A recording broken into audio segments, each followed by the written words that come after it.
B'Shem Hashem Na'aseh v'Natzliach, Shiur Torah, Bruchim Habayim. We are back here from Israel, Jerusalem, Baruch Hashem, under fire, under war, conditions that Kadosh Baruch Hu put us in.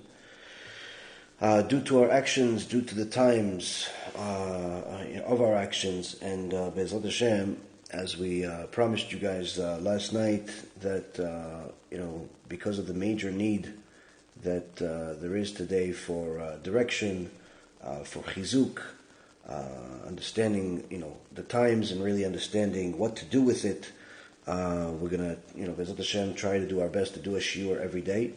I had to do the shiur tonight a little earlier than last night, just simply because of the time difference. Starting the shiur at 3 o'clock in the morning here makes it very difficult for me the next morning to pray and everything. So we decided that we might as well just start the lecture a little early. It's technically still 12:30 in the middle of the night, but because it's a reasonable hour for people that are in the States, I figured we'll give this a shot. So tonight's shiur will be for the Refuah Shlema, for all of the victims of the terrorist animals that massacred countless Jewish souls over the last couple of days, and it's hard to keep hearing new stories coming up. On one end, it's great to hear the miracles that have happened to a few people, to a few communities even, but the horror stories that we're literally getting in, and pictures and all these different things are just tough to bear. Now, of course, we want all of Am Yisrael to have Refuah Shlema, but every time we say Refuah Shlema, if you've noticed, we always say Refuat Nefesh and Refuat Aguf. Refuat Nefesh is the healing of the soul, to have the healing of the soul, and Refuat Aguf is the healing of the body. Why not just the body, which is what most people concern themselves with and try to maintain? People spend an enormous amount of time trying to have a perfect physique, having muscles and having a good diet and having good food and all these different things, while they abandon any type of responsibility for their soul. And the truth is that all of the problems that a person has in his life, whether it's a depression, anxiety, anger, all of these things come because of a sick soul. And the only way to heal the soul is by feeding it the spiritual food that it requires, which is the Holy Torah. Now, the problem is today that one of the main things that the Gemara in Masechet Sotah tells us, and also Masechet Sanhedrin, and literally words of the prophets themselves, is that there's going to be many false prophets at the end of days. And prophets are not necessarily always ones that were giving insights into the future like we see in the Tanakh, but rather prophets come from the word niv. Niv means speaker. So there's going to be many false speakers at the end of days that lie to the public, that manipulate the public, that, in so many words, try to fool the public due to the public's ignorance of the truth. And it's important for us to know that if you're going to feed your soul lies, regardless of whether it's manipulation of the Torah or manipulation of anything else, if you're going to feed your soul lies, it's not only not going to heal it, it's going to make it sicker. And one of the big things that is happening right now is that there is a lot of videos out there discussing that this is the end of days, this is the end of the world, so you have some basis of some levels of truth, but they're already telling you that, Moshiach is going to come this year, he's going to come next week, he's going to come in a few months, and all types of dates. And as I mentioned to you guys many times in the past, including last night, if you want to know answers for any question whatsoever, there is no need to go and manipulate words and try to find numerical similarities, or needless to say, look into the news and all types of nonsense that people come up with. If you want to know the truth, there's only one place that you can find it, which is inside the Torah. But a person needs to know how to learn Torah, how to read the Torah, and needless to say, to double check if his understanding has some basis. Because if you're going to read the Torah based on your own understanding, it's very likely that you're going to live a whole life full of lies. This is why the Gemara says in multiple places that a person that does not have a rabbi that's going to, oversee his learning, oversee his understanding, someone that's going to give him musar, someone that's going to give him a direction, and he's just simply, or she's just simply going to be religious on her own with no one to tell her what to do, no one to guide her. She's just going to decide that she knows what's best for herself. He's just going to decide that he knows best for himself. And the Gemara says God hates those people. Why? Because they lie to themselves due to their arrogance, thinking that they know a lot more than the people that have dedicated their entire life to the Torah. So it's important for us to know that every single thing that you're going to ask in the Torah, someone has already asked, many people have already asked, and therefore the answers are already there. And therefore, we don't have to look very far in order to find those answers. But the big question that people have is this the time of Mashiach? Is Mashiach coming? And actually, do we have a date? Do we have a date? Even if you want to estimate, don't even say it's going to come in 25 days from now or 35 days from now. Just simply say, he's coming this year. Can somebody know the date of Mashiach? Can somebody say that this is for sure when Mashiach is coming? Now, this is an important question because we have a clear answer. It's not only an important question because I know it piques people's interest of when Mashiach is going to come, especially at the times that we have right now, but it's also an important question because it's going to eliminate a lot of wasted time and energy that you guys spend looking at these different videos that people make where they're giving you the all types of Gematria, which numerical value of words in the Torah, and telling you this is the same number as the opposite of this number. The Mashiach is the same as Netanyahu or something like that, or Mashiach is the same as this city, and all types of other things that people do. And even though the Mishnah in Masechet Avot says that the Gematria is a Palperaot HaChochma, meaning it's like seasonings over wisdom. It never calls it actual wisdom. It's just seasonings over wisdom, meaning when you actually have real wisdom, then you can use some of these things in order to, put some seasoning on it if it doesn't contradict the truth. But once people start making the seasoning the main dish, you have a very serious problem. So who is better than the prophet Daniel to tell us exactly when Mashiach is going to come? Why the prophet Daniel out of all prophets we had? Because even though the greatest prophet of all time was Moshe Rabbeinu, no one will ever be like Moshe Rabbeinu, as the Torah itself testifies at the multiple times in the Torah, especially in the parasha of last week, of Vezot HaBracha, where there will never be a prophet, including Mashiach himself, that is going to be as great as Moshe Rabbeinu. Why not just go to Moshe Rabbeinu? Why not go to Yaakov? Why not go to all of the other prophets? Why? Because unlike all of the others, Daniel actually asked the question itself, and he wanted a specific date. And I'm going to go over the verses with you, so you could know once and for all, if Mashiach came already, and needless to say, if he didn't come, when is he coming? Can I know the date?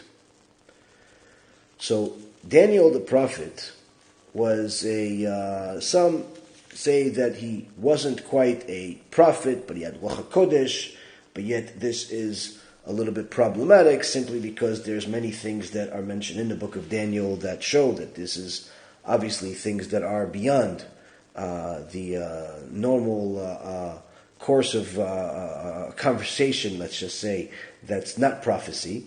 Obviously, one of his best buddies was the angel Gabriel. So unless you have a best friend called Gabriel that's an angel that could, you could understand that Daniel was nowhere near a regular person. But again, the prophet Daniel is the book itself is a very complicated book. The language that the book is written in is very difficult, and many people try to translate things literally. Many people try to, especially in Christianity and other forms of idolatry, they try to manipulate the words in Daniel chapter 9 and other places in order to fit their agenda. But the reality is that there's so much written about the book of Daniel that once you actually understand what's being written here, you see that there's really no right or left that you can go. This is simply where it is. Now, tonight's shiur is going to be for the Refuah Shlema for all of the victims, but also to the my dear Rabbanit Levana bat Sarah, also Refuah Shlema to Rabbi Efraim ben Shulamit, Rabbanit Sarah bat Anat, Avi Mori David ben Nesriya, Imi Morati Doris bat Jora, and all of Am Yisrael and all the righteous Noahides to continue to watch our lectures and support all the wonderful things that the organization is doing.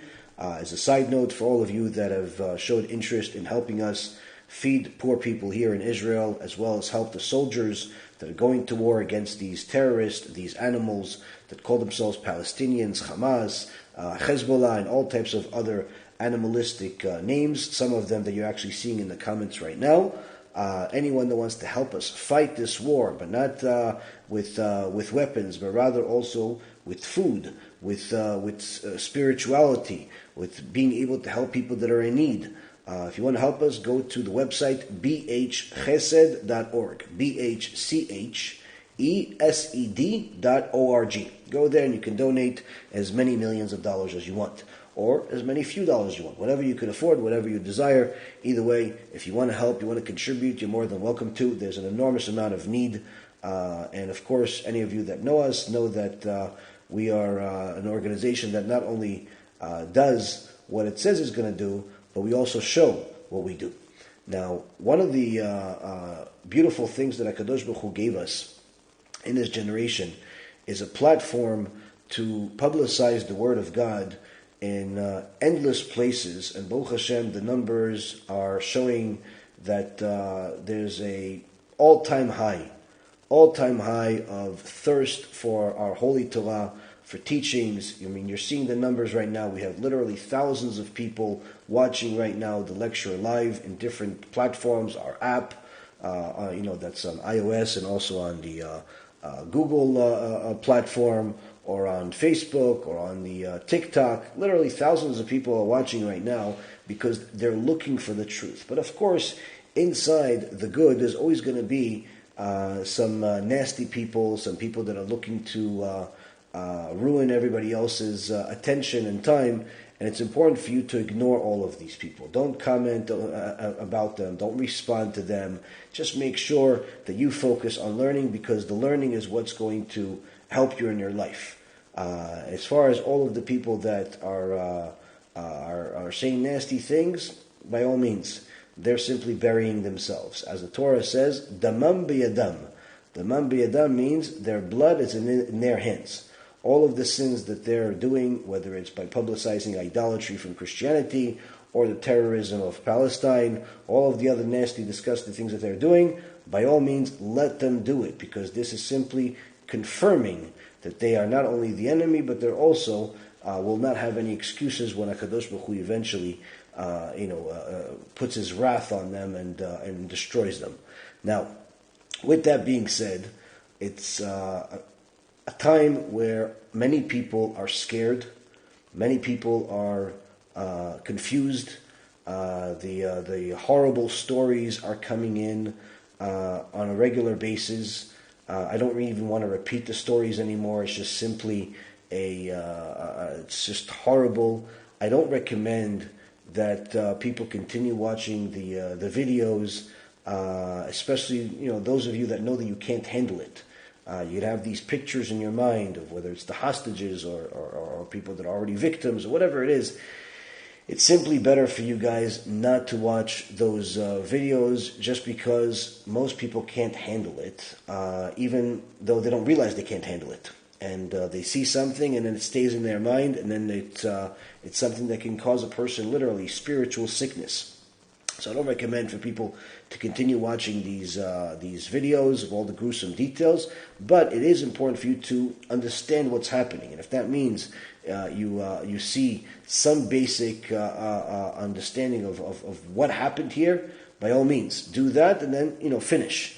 But this is for adults. For kids, just simply tell them the Purim story, that's really what's happening in real life right now. That they're just like Haman tried to destroy Am Yisrael a couple of thousand years ago, almost 3,000 years ago. There are a bunch of Ishmaelim that are also trying to destroy Am Yisrael, but HaKadosh Baruch Hu promised us that He will always be with us despite the difficulties that we have to endure. Now, because the situation is so dire, and there are literally bombs going off everywhere, people are asking a lot of questions about where should I live, where should I go, where should I hide, what should I do with my kids. Here in Israel, it's very, very different than it is in the West or in different places in the world where you guys are just seeing this on television or on the internet. What people are not realizing is that while the media is mainly focusing on the now counterattack that Israel is going against Hamas, bombing a few buildings and trying to do some type of damage control, what people are not realizing is that today there were hundreds and hundreds of missiles shot into Israel, all parts of Israel, the middle of Israel, Tel Aviv, literally everywhere there was a missile shot in by the terrorists, and this is not something that just stopped. This is something that increased, and until HaKadosh Baruch Hu has mercy on us to eliminate all of these beasts, it's simply not going to stop. Now, one of the things that is going to allow this to eventually stop is the Mashiach's arrival. Because once the Mashiach arrives, He's going to destroy all of the enemies of HaKadosh Baruch Hu. He's going to destroy all of the enemies of Am Yisrael in this Torah. And that's it. There's no more war. But until then, there is a process. Now, my dear Rav Efraim, gave me an analogy. There, in the old days, they used to have a sort of a oil lamp. Now, for any of you that are old enough to know what I'm talking about, you won't really need this explanation. But for many of you that are very young and have no idea what an oil lamp is, think of it as a little dish that's full of oil with some candle that's in it, or the thread that's in it for you to light the fire.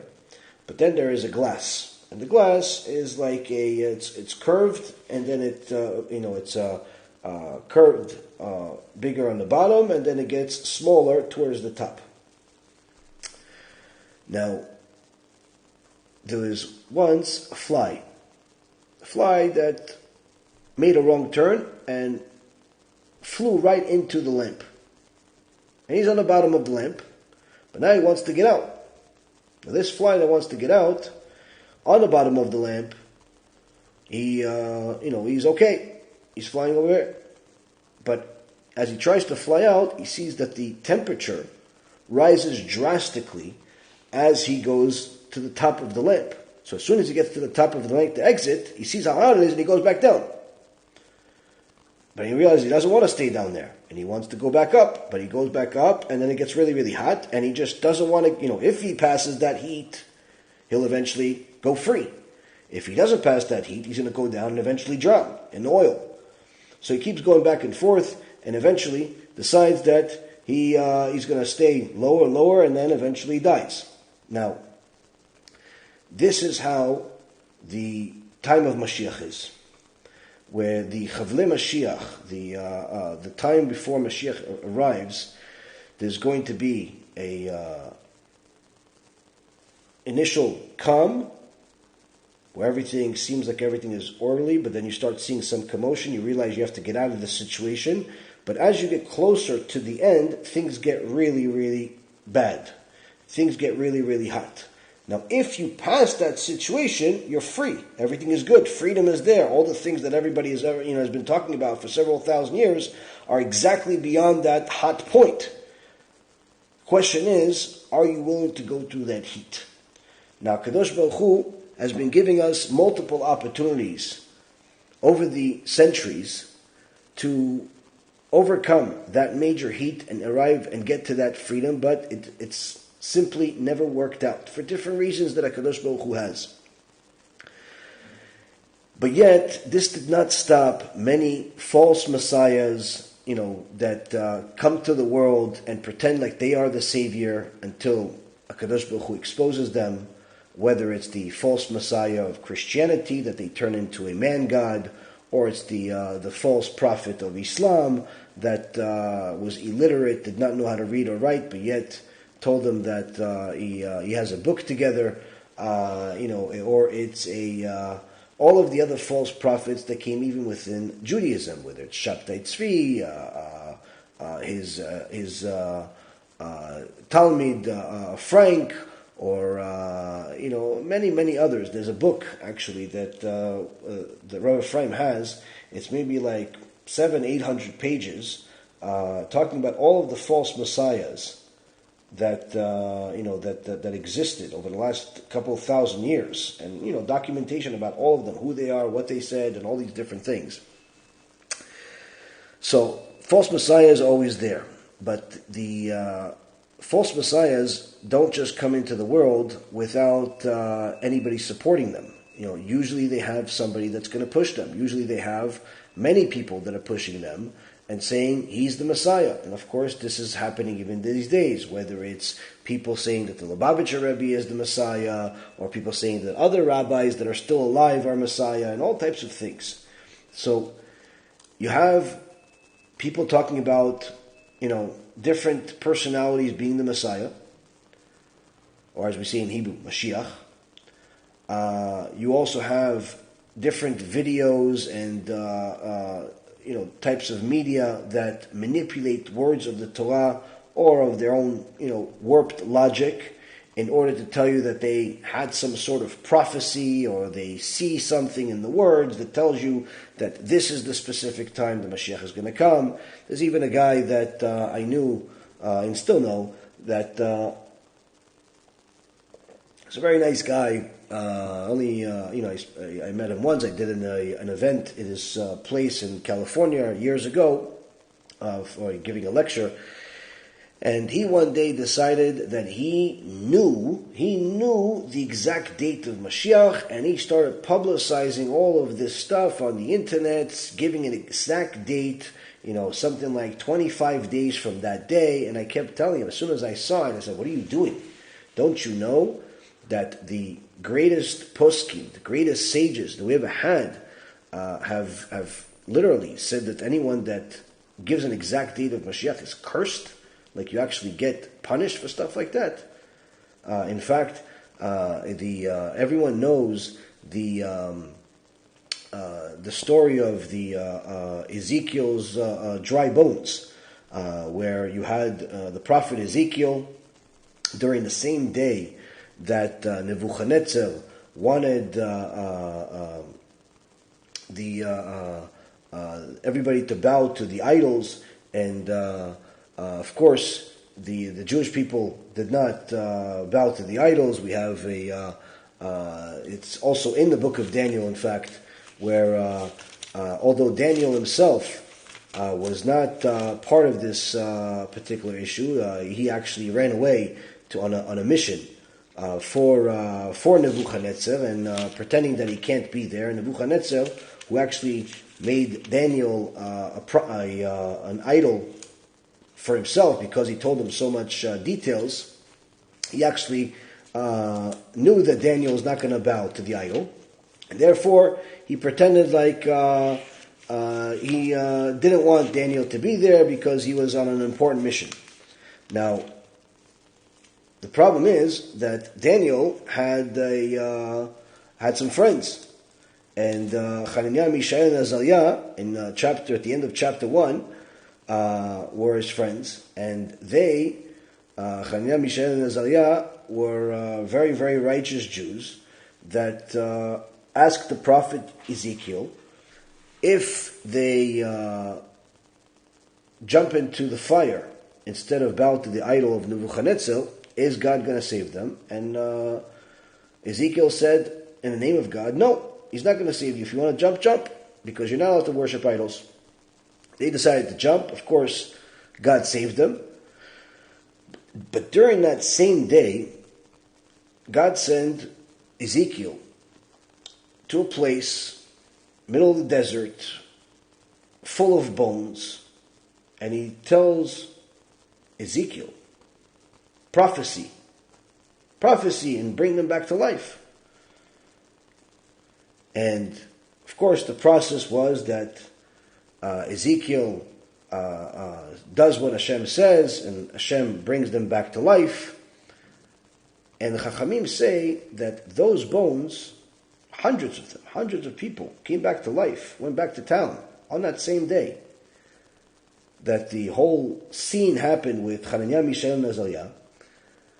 They all came into town, and everybody knew who they were, because Hashem made sure that these resurrection of the dead was something that was clear to understand and to know. These people were the tribe of Efraim that got punished for leaving Egypt at the time of Moshe Rabbeinu. Nearly 1,000 years, over 900 years beforehand. Instead of listening to Moshe Rabbeinu, waiting for the specific times of when Hashem says, this is the time of your exodus, this is the time of your salvation, they guessed the time. They guessed the time and decided to leave Egypt on their own without the rest of Am Yisrael, and HaKadosh Baruch Hu punished them by having the Philistines kill all of them in the middle of the desert.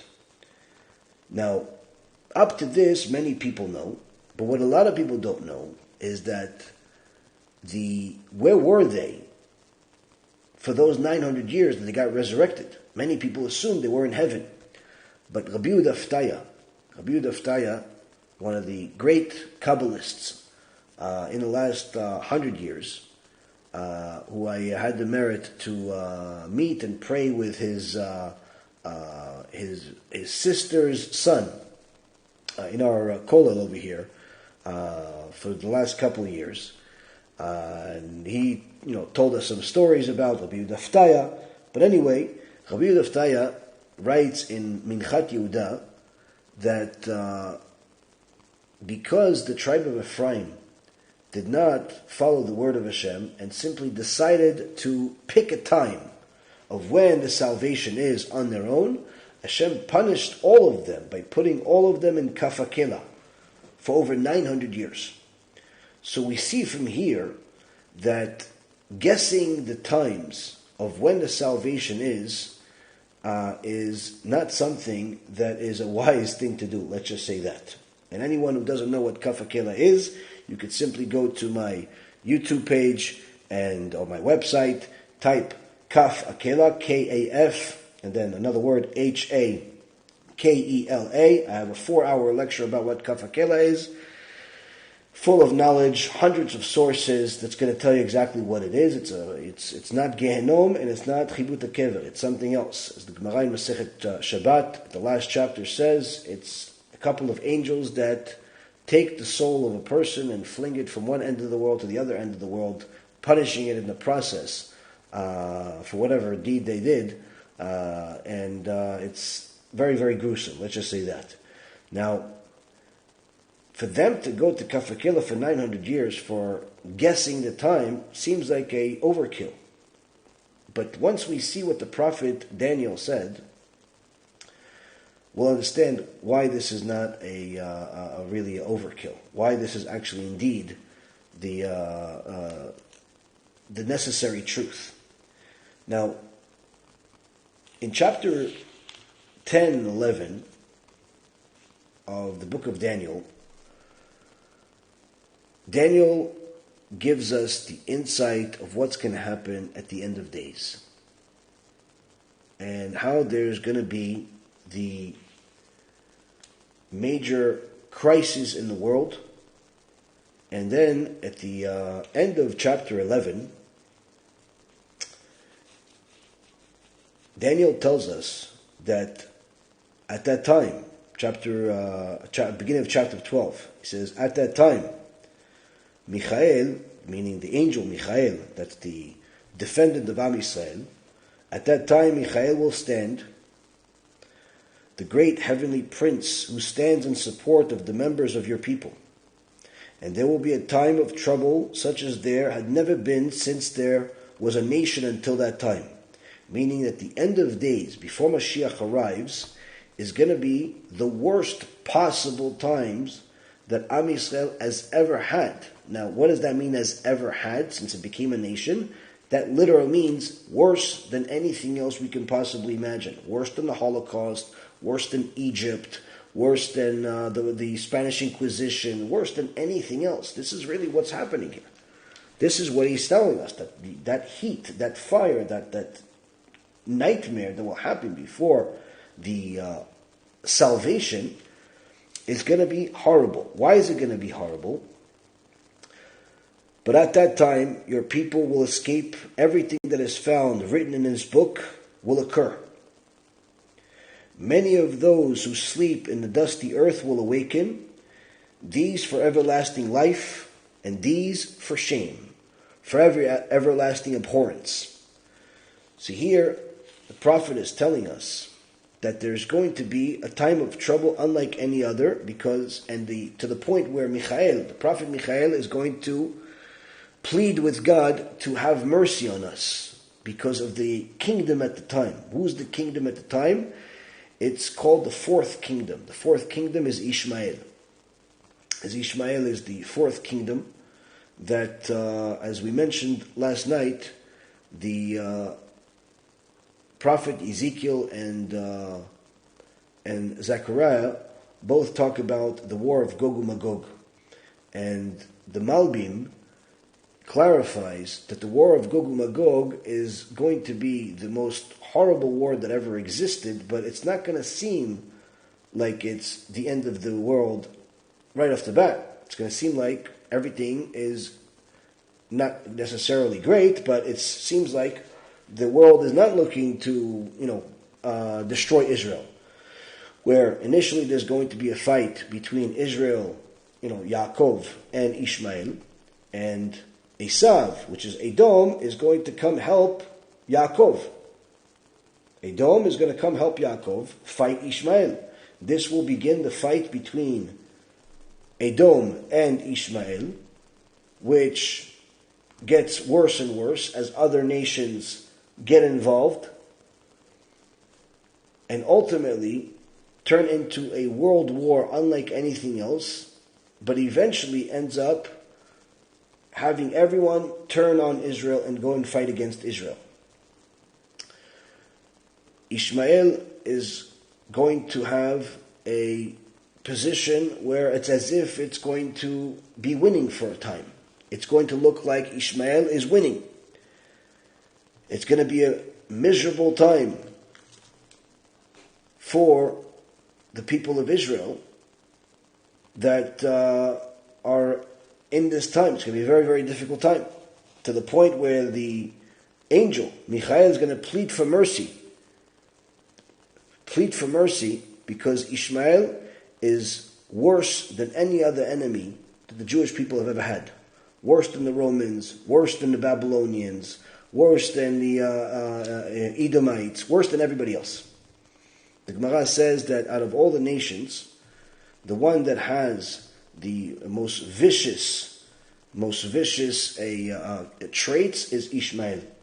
Literally heartless. And anyone that has seen some of the horrific videos that they themselves are publicizing of what they're doing to Jewish people that are innocent, literally just, civilians with no weapons, with no ways of defending themselves, understands what I'm talking about. literally just the worst, most vile things in the world. I don't even want to repeat them anymore because I already know that some of you already know, and some of you that it's already enough to know, and some of you have already seen. But the point is that this Ishmael is showing exactly its colors right now. I mean, we already knew for centuries who Ishmael was, but apparently the world forgot. The world has been defending Ishmael in recent years. So now the prophet here in chapter 12 of Daniel says that it's going to be a time of difficulty, but then there's going to be a resurrection of the dead. So this is actually part of the big debate among the sages of whether the resurrection of the dead is going to be literally very, very close to the end itself or 40 years after. But either way, he's saying that after this whole thing happens, one of the next events that will happen is going to be a resurrection of the dead. That those who sleep in the dusty earth will awaken. But he gives us a insight in the verse telling us that some will resurrect from the dead for shame and abhorrence, everlasting abhorrence, while others will awaken for everlasting life, meaning both the righteous and the wicked are going to be resurrected. Why would both the righteous and the wicked be resurrected?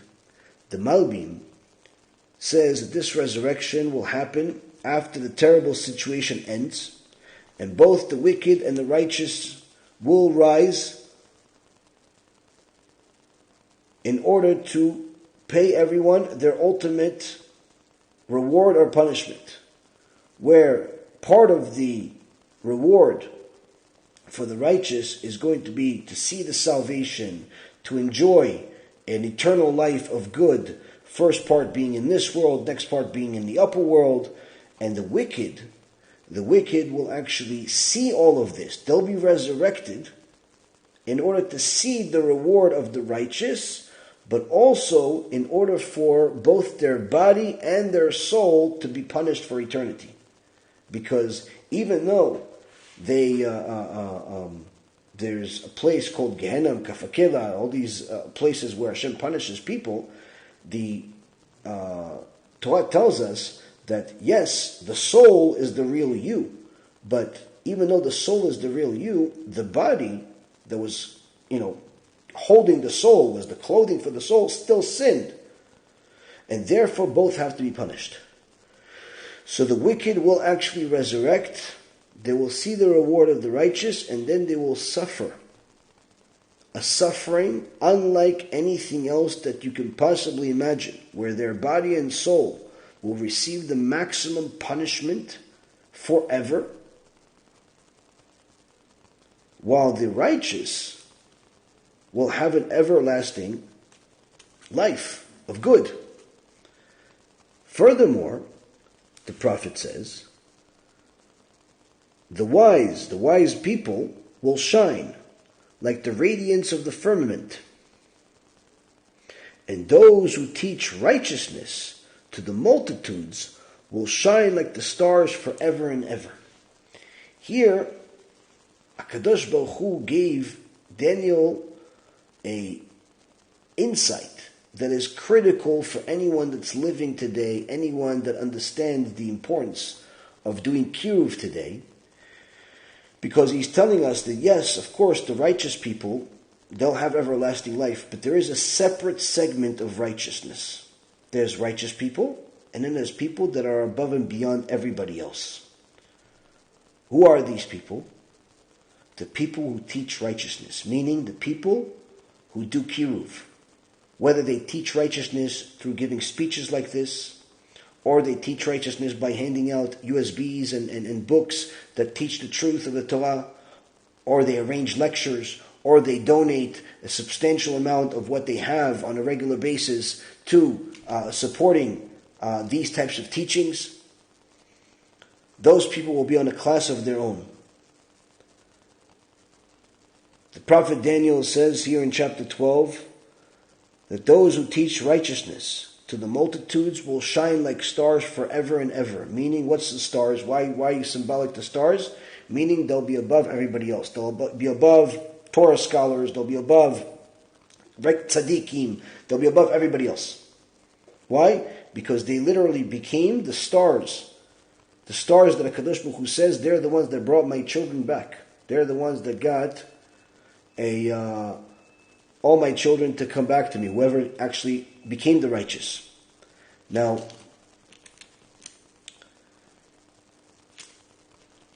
this shows us that how valuable Kiruv is, how valuable Jewish outreach is.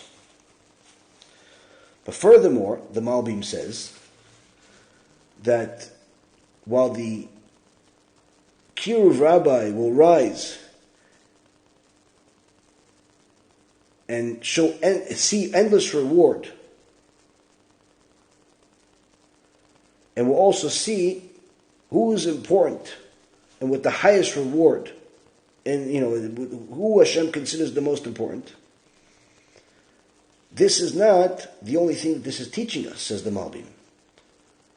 This is also teaching us, he says, that before Hashem brings the final salvation, meaning He brings the Mashiach Himself, He says the wise will shine like the radiance of the firmament, and those who teach righteousness to the multitudes will shine like stars forever and ever.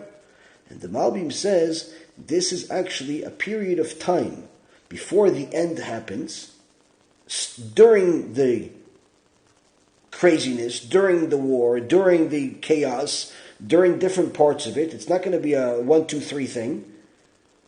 During that time, Hashem is going to allow all of the currently living Kiruv people that are actually publicizing the Word of God, He's going to give them, in essence, special powers to empower them exponentially in order to be able to enlighten the world and bring major light of truth to the world without having any heretics or liars in their way anymore.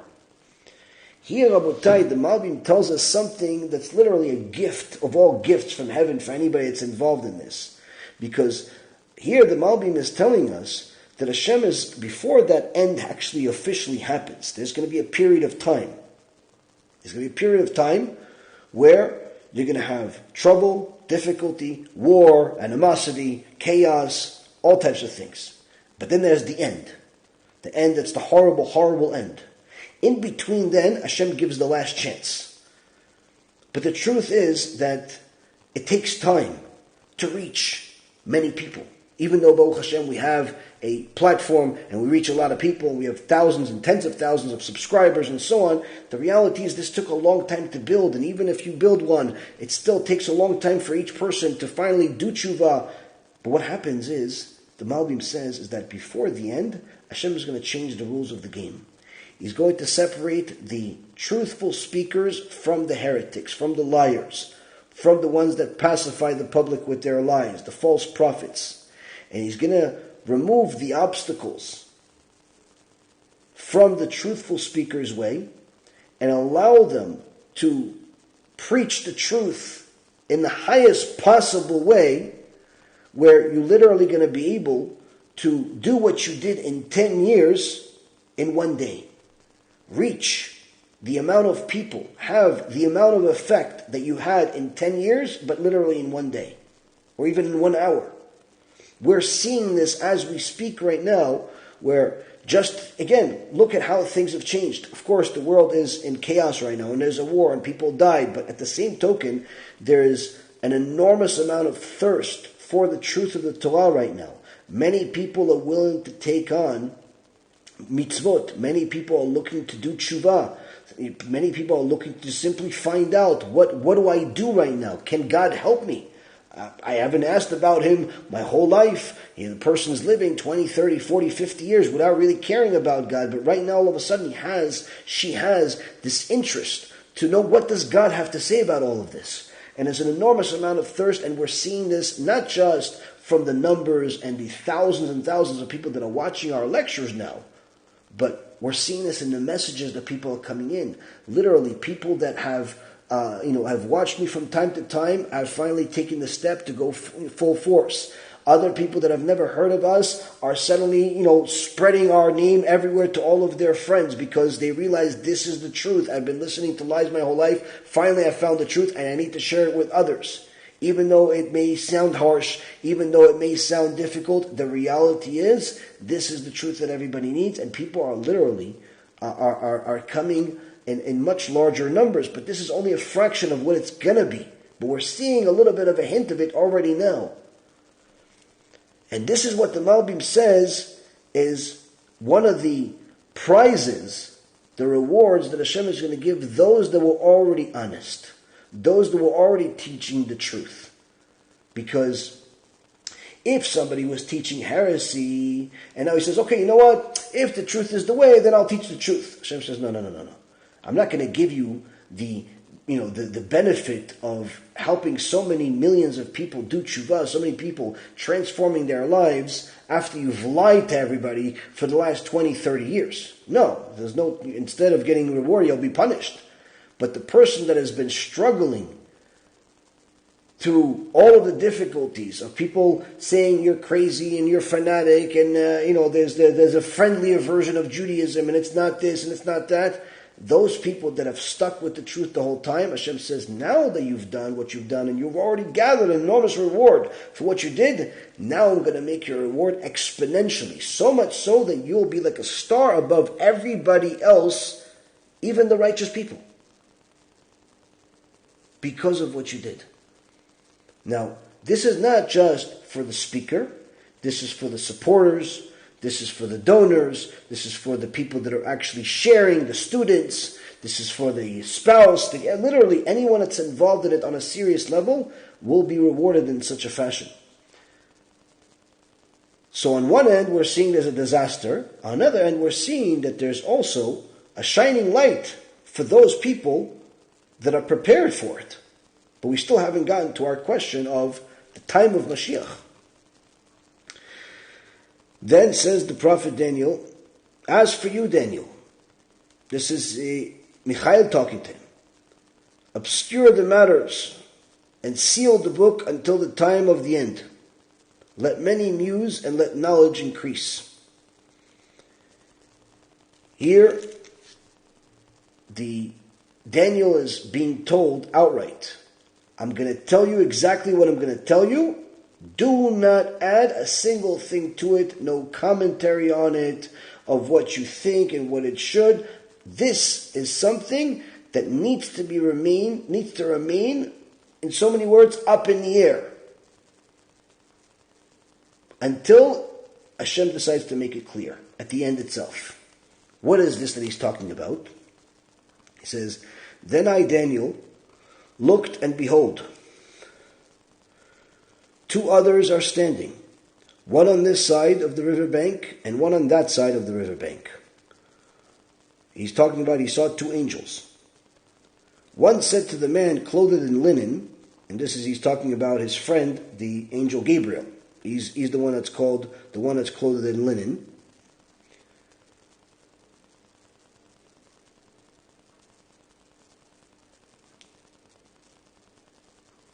Was above the waters of the river.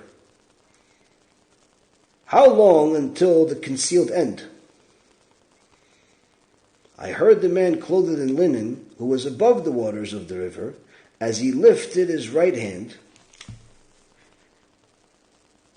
and his left hand to the heavens and swore by the life source of the world that after periods and a half, upon the completion of the fragmenting of the hand of the holy people, all these will be finished.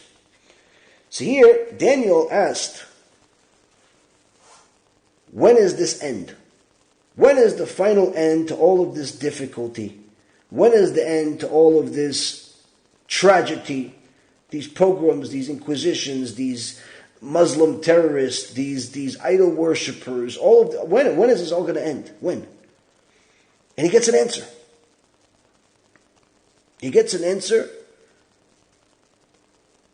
Lemoed moadim v'chetzi. Periods and a half. Now, of course, Many are trying to estimate, wait, what is a period periods? Is it a period that's maybe a period of 1 year, a period of 100 years, and therefore periods is maybe 100 plus 100 and a half, so maybe 250 years. But even if you figure it out, and you figure out, let's say it's 1,000 years or 1,500 years, when does this period start?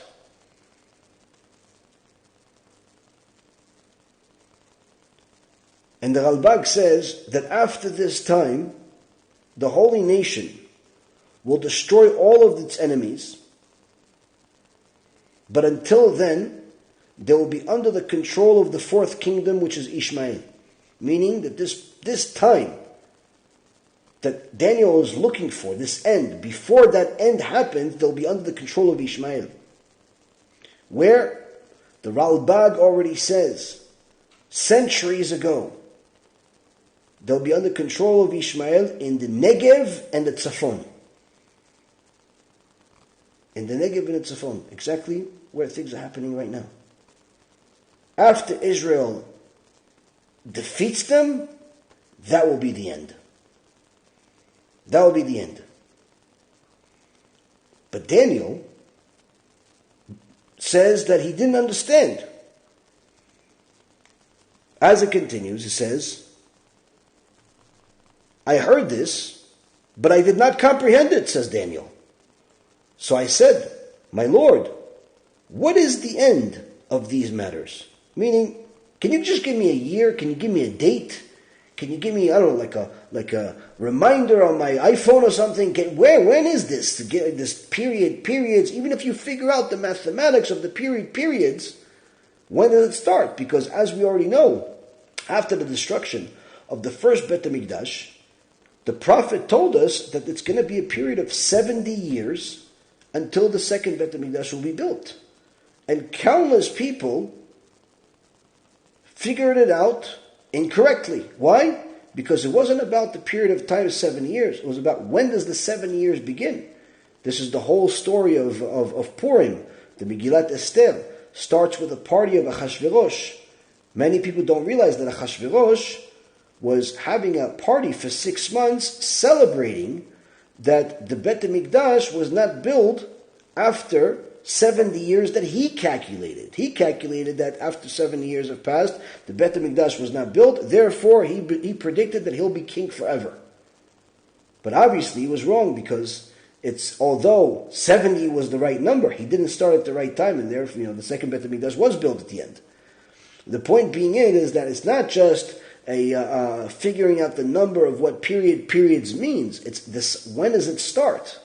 So even the prophet Daniel is telling you, I don't understand what you're talking about. Can't you just give me a date? I want a date.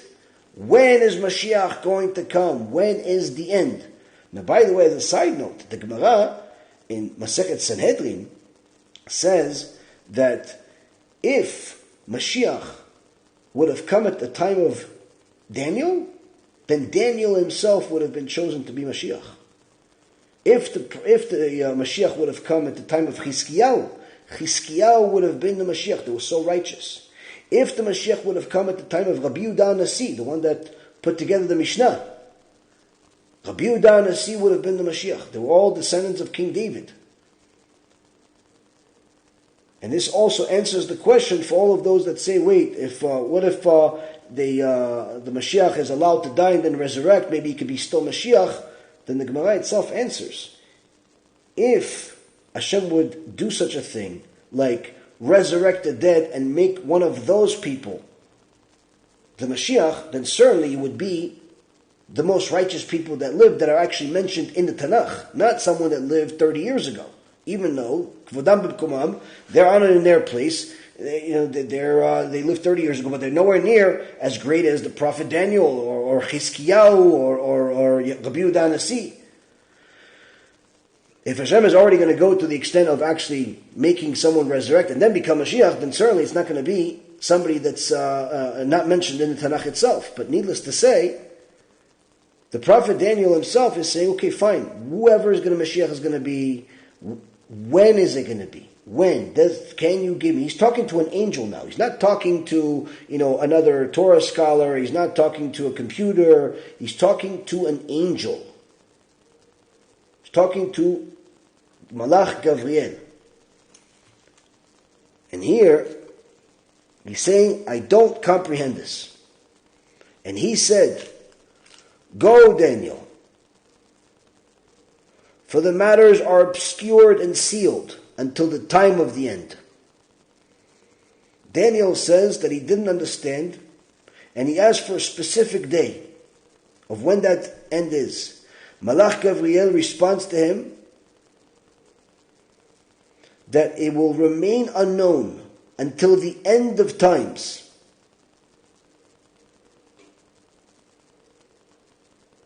And then he continues and he says, they will be elucidated and clarified and refined by many people.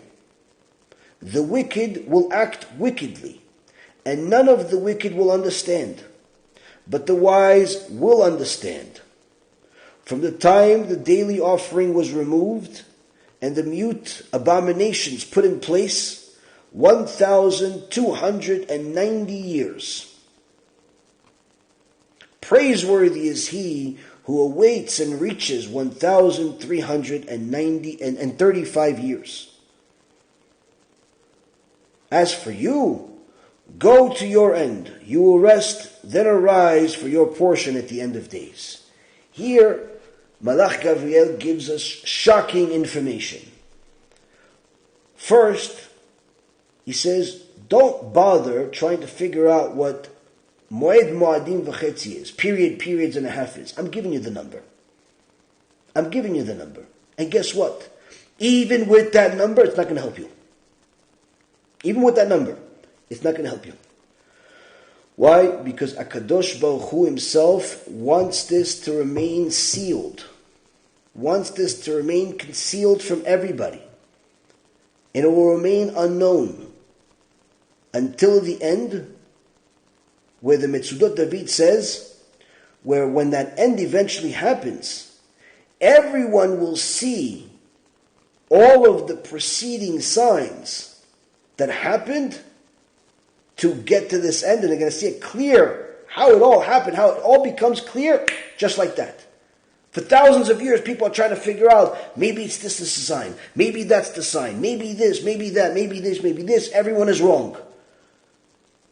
And as the angel says, the wicked will act wickedly, meaning the wicked people are going to say all types of things, all types of, things to try to get people to do things. Oh yeah, he's coming next week, so you better do everything now. He's coming this year, so you better do everything now. You better give this, you better do that. They're going to try to take advantage of people's ignorance. And they're going to try to pretend like as if they know, as if they have a prophecy, as if they have knowledge of what's happening in heaven. The wicked will act wickedly. And none of the wicked will actually understand. But the wise will understand. What does it mean the wise will understand? Will the wise actually know? Torah scholars, they will know the end? No. What happens is, when people predict a specific date for the Mashiach to come, let's say they say, there was a very famous rabbi that just a couple of years ago made a video. I was very shocked and disappointed to see this video, where he made a shocking prediction, a guarantee, that the Moshiach will come later that year on Rosh Hashanah. As if he's guaranteeing everything. Well, a couple of years have already passed, and unfortunately no Mashiach yet. And what people, initially, they were shocked. Some people say, maybe I should do this, maybe I should do that. But what ends up happening is that when everybody predicts the Mashiach will come, and he doesn't come, the people that got strengthened only because of that as their main reason, where they figured that the end is near, so let me just push full force right now, many of them weaken. Many of them abandon ship even. Many of them even become more wicked than they were beforehand. Why? Because they didn't really get on the right path for the right reason. But the wise will understand. What does it mean the wise will understand? The people that got into the Torah, even if they were inspired because Mashiach is going to come any day, even if they were inspired because they knew that the end is near and they thought it would happen this year, they thought it was going to happen last year, but it didn't happen. If they got into the Torah, not because of that, but they continued learning, they continued dedicating themselves to learning the real value of the Torah, they became wise, and they will understand that, yes, I thought the Mashiach will come now, but he didn't. Certainly there's a good reason here. The prediction was wrong. The timing is not right. The mercy of Hashem is giving us more time to do tshuva. There's all types of delays happening because Hashem is trying to make it better for us than what it would have been if that would have happened right now. And the wise will understand, and they will not weaken like the wicked. But the wicked will weaken. And that's what the Mitzvah David says, that once the Mashiach will arrive, once that end will arrive, on that day, it'll be clear to everybody all of the signs that happened, exactly when they happened, exactly when the count started, exactly why this and that all had to happen for this perfect day. And many will guess and do analysis, says the Mitzvah David, and fail. But only the wicked will be weakened by this because they'll have emunah and wisdom. Only the wicked will be weakened by this because the wise will have emunah and wisdom to know that there's a divine delay, like I just mentioned, and there's a hidden wisdom in heaven. The Malbim even adds further that many wise men will make a mistake in their analysis of when the Mashiach is supposed to come, predicting that this will happen during their lifetime because of their desire to bring the salvation sooner. And he himself even did it. The Malbim himself set a specific date of when the Mashiach is going to come, but obviously it didn't come. 96 years have passed since then. But all of the ones, the righteous people that have predicted Mashiach would come at specific times, you would notice that they all believed that they would live for that day. So it wasn't because they were trying to motivate people to just follow them. They just felt that this was going to happen and it would be during their lifetime because of their desire to bring the salvation sooner, to be part of it. But the Chachamim tell us that this information is sealed. This truth is sealed. And anyone who tells you that they know when Mashiach is going to come, or they're even predicting that he's going to come this month, or this year, or by a specific year, and they're certain of it, number one, they're a liar. Number two, it's very possible that they're wicked. Not necessarily guaranteed that they're wicked, but it's very possible.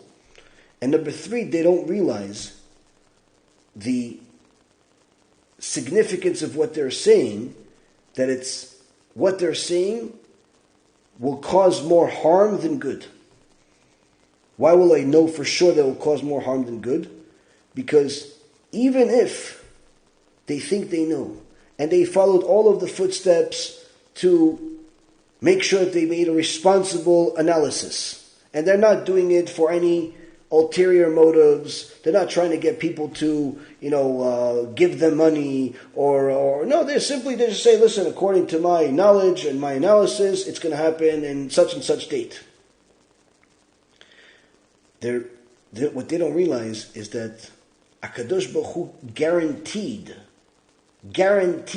that no one will know.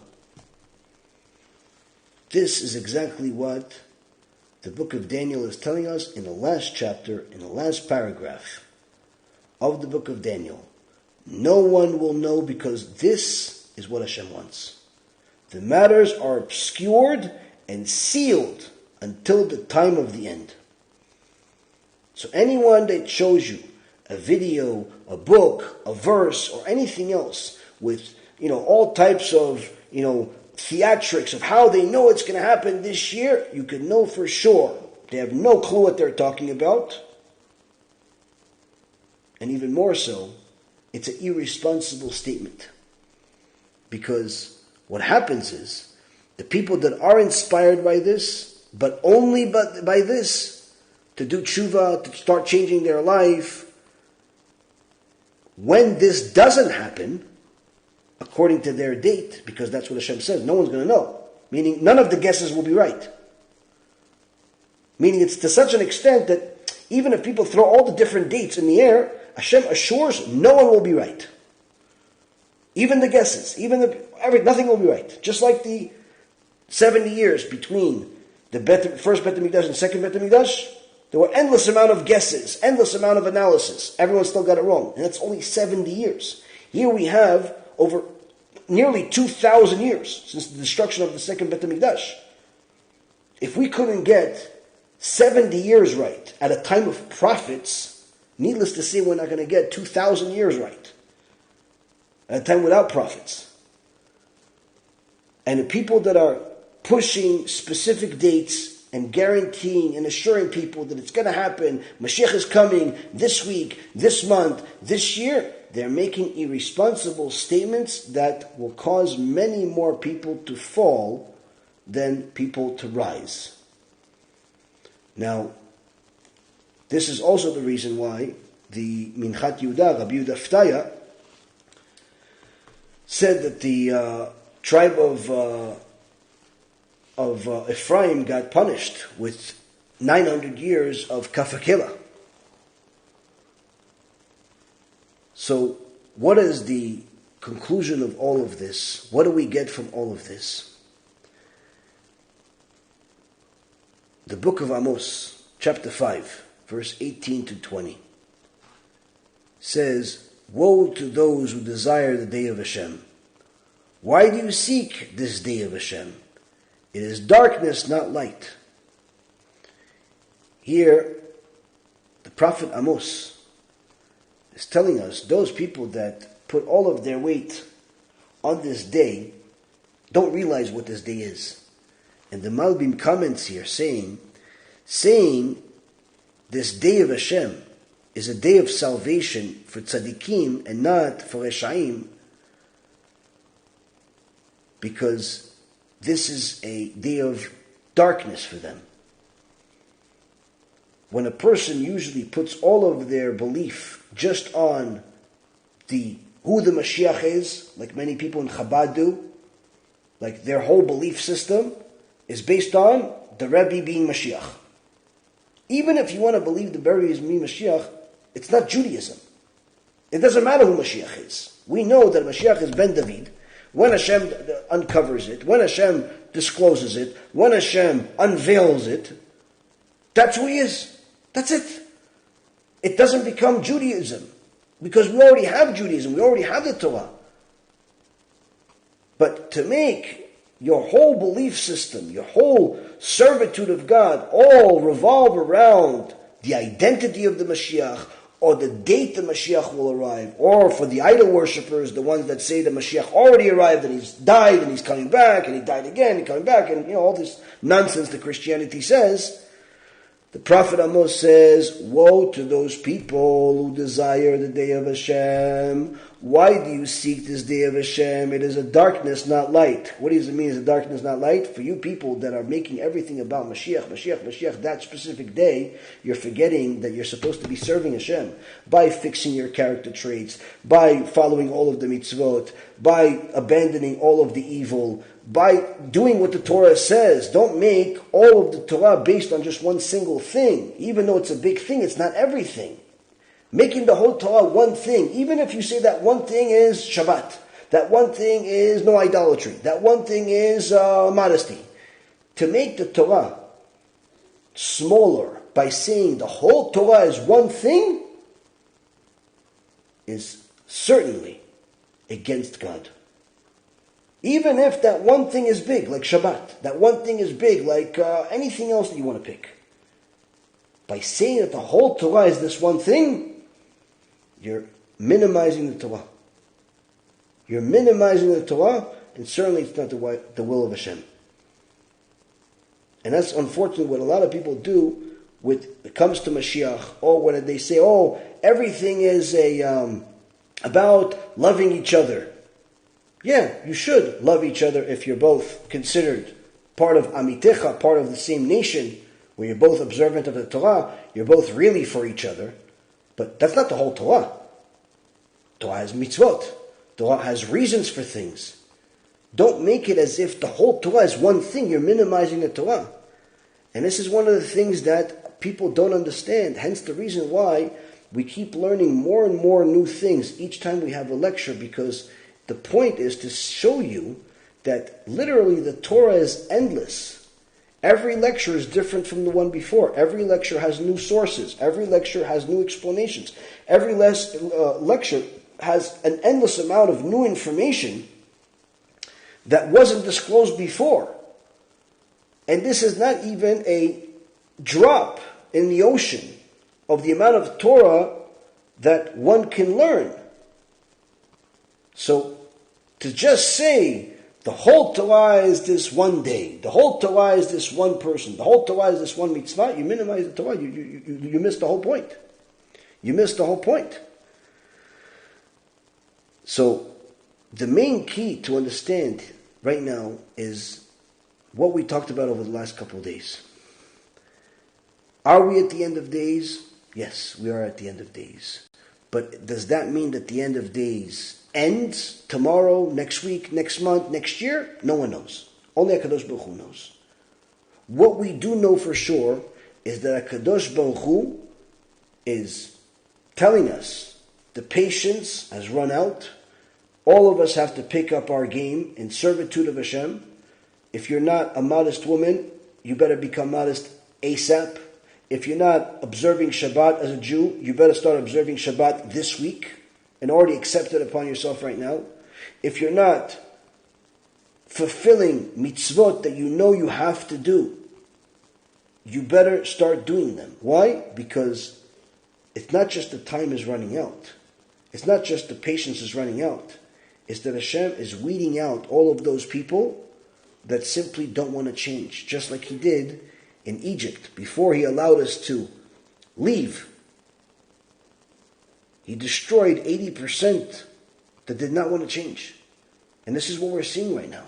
Midat Adin is in the streets. Hashem is allowing the Satan to do his will. The horrible things that have happened in the last couple of days to the Jewish people are unlike anything we've even heard of since the Holocaust. Many of the things literally resemble stories of the Holocaust, and in some cases even worse. This is showing us that HaKadosh Baruch Hu is telling us time's running out. But the good news is, for those of you that take the Torah seriously, for those of you that start pushing yourself extra, and even start encouraging other people to do tshuva, to watch lectures, to follow the mitzvot, the reward that you have, is what the prophet Daniel tells us, is exponentially higher than you could even imagine. And one of the great things is that we see that the prophet Zechariah, chapter 14, verse 9 says, V'aya Hashem lemelech al kol haaretz, bayom hahu yeh Adonai echad u'shmo echad. Hashem will be the king over all of the land. On that day Hashem will be one and His name will be one. Meaning that there will not be any more Satan that's killing people. There's not going to be any more Erev Rav that is, making all types of laws against its own people. There's not going to be any more Amalek, like these Nazis and Ishmaelim that are making nasty, disgusting comments in the different threads here online. There's not going to be any of that stuff. On that day, the ultimate salvation arrives. Part of your reward will be to see eternity of good, in addition to seeing what happened to those bad people that didn't want to go in the right path. Those people that are putting Nazi flags and Palestinian flags and making fun of the Jewish people that are being tortured and killed right now. Those people, they'll see the ultimate evil. They'll see the ultimate horror. They'll see horror that makes their own horror look like a good thing. But that is only going to be after we pass the hot part, that top part of that lamp analogy that we mentioned, that oil lamp that we mentioned. It's not going to be without difficulty. Hence the reason why it's time for us to gather as much merits as we can. Because the more merits you acquire right now, the more you help other people do tshuva, the more you share Torah with other people, the more you encourage other people, the more you support the Torah, the more you make yourself a special star. A special star in the eyes of God that gets special treatment, special protection, special success, special everything. You're excluded, meaning even if you aren't the most righteous person in the world for the last 20, 30 years of your life, but you take Torah seriously right now, and on top of it, make sure that you're publicizing the truth to as best as you can, with all of your resources, with all of your time, with all of your energy, aside from what you need to spend to make your living, then guess what? HaKadosh Baruch Hu says, you did this at a time where the world was full of confusion, full of heresy, full of lies, and you still stuck with me, you still did all of that. Not only are those 30 years where you weren't on the right path erased, and in fact, they turn into mitzvot according to the Zera Shimshon, but you will be treated differently than even people that didn't make all those mistakes like you did. The value of Kiruv and helping other people do tshuva is exponentially higher today than it ever was in history. And this, Rabotai, is a gift that HaKadosh Baruch Hu is telling us.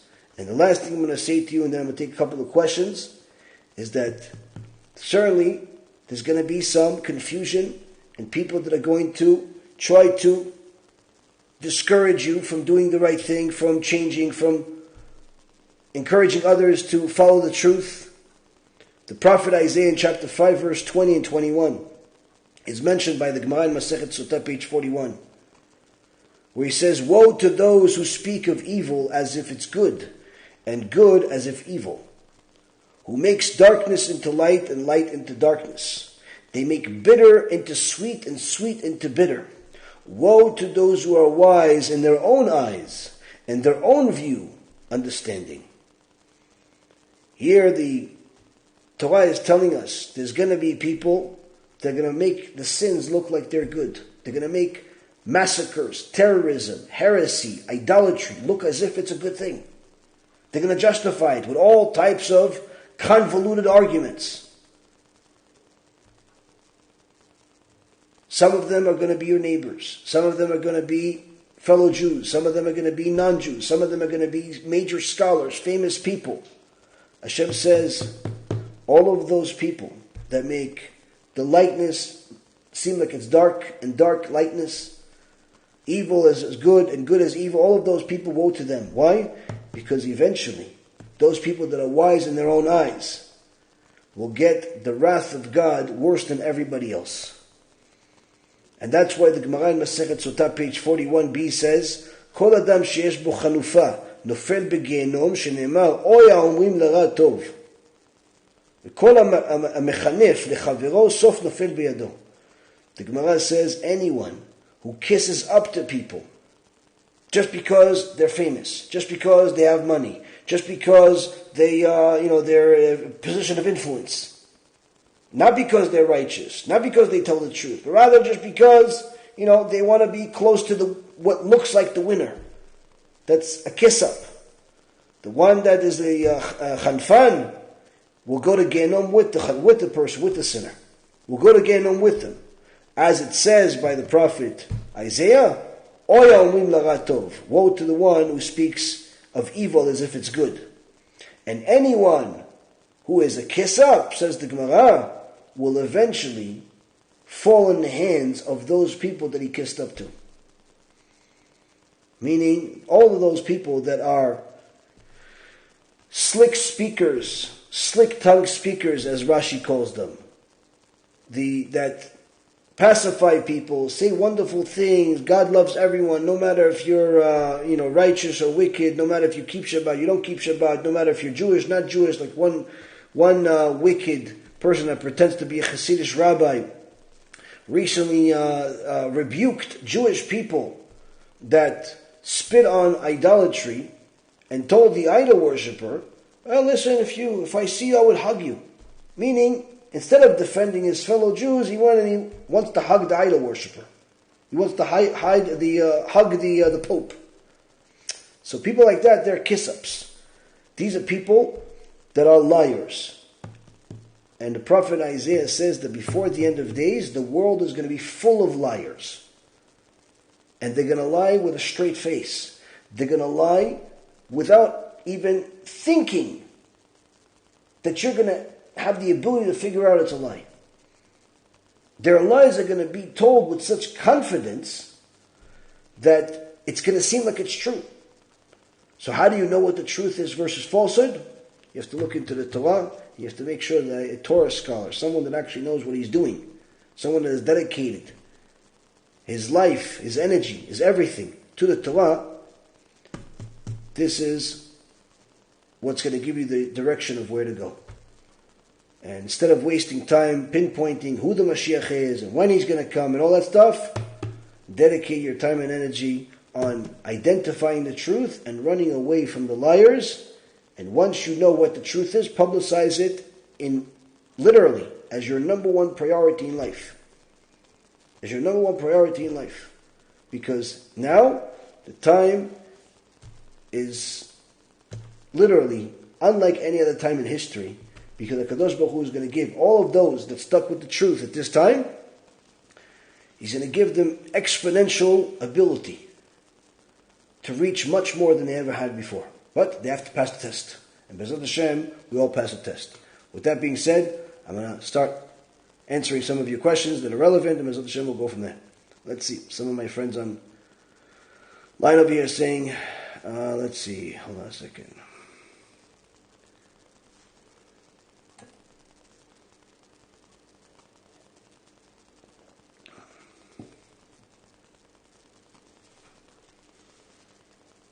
So when is Mashiach coming, as you wrote above? Listen to the lecture. You'll find out. Let's see.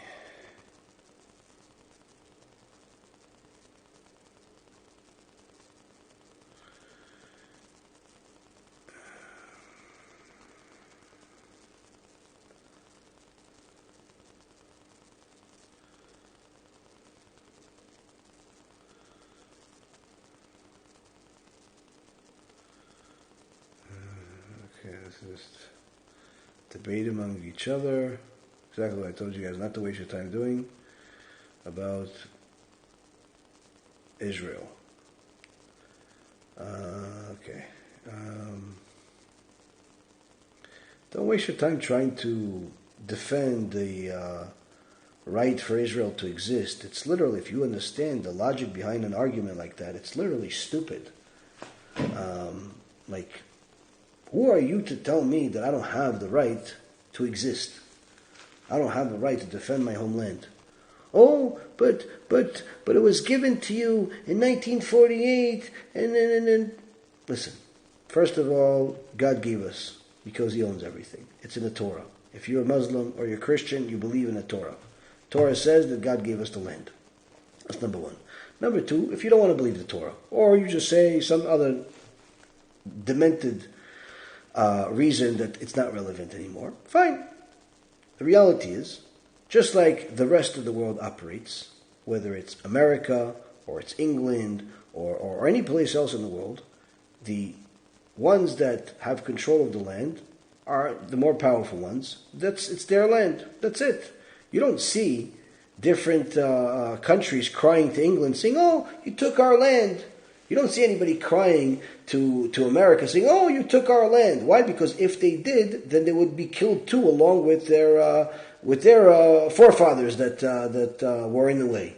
The point is that whether you want to believe the Torah or you don't want to believe the Torah, Israel, it belongs to the Jewish people.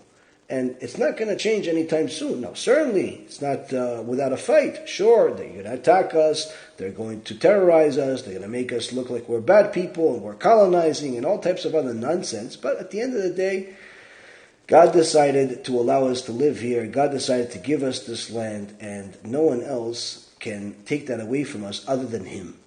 So it's for those people saying, "Oh, you should give back the land to." It's stupid. It's just like I don't understand how people spend so much energy arguing this thing. It's just I don't understand. I don't understand the mentality behind it.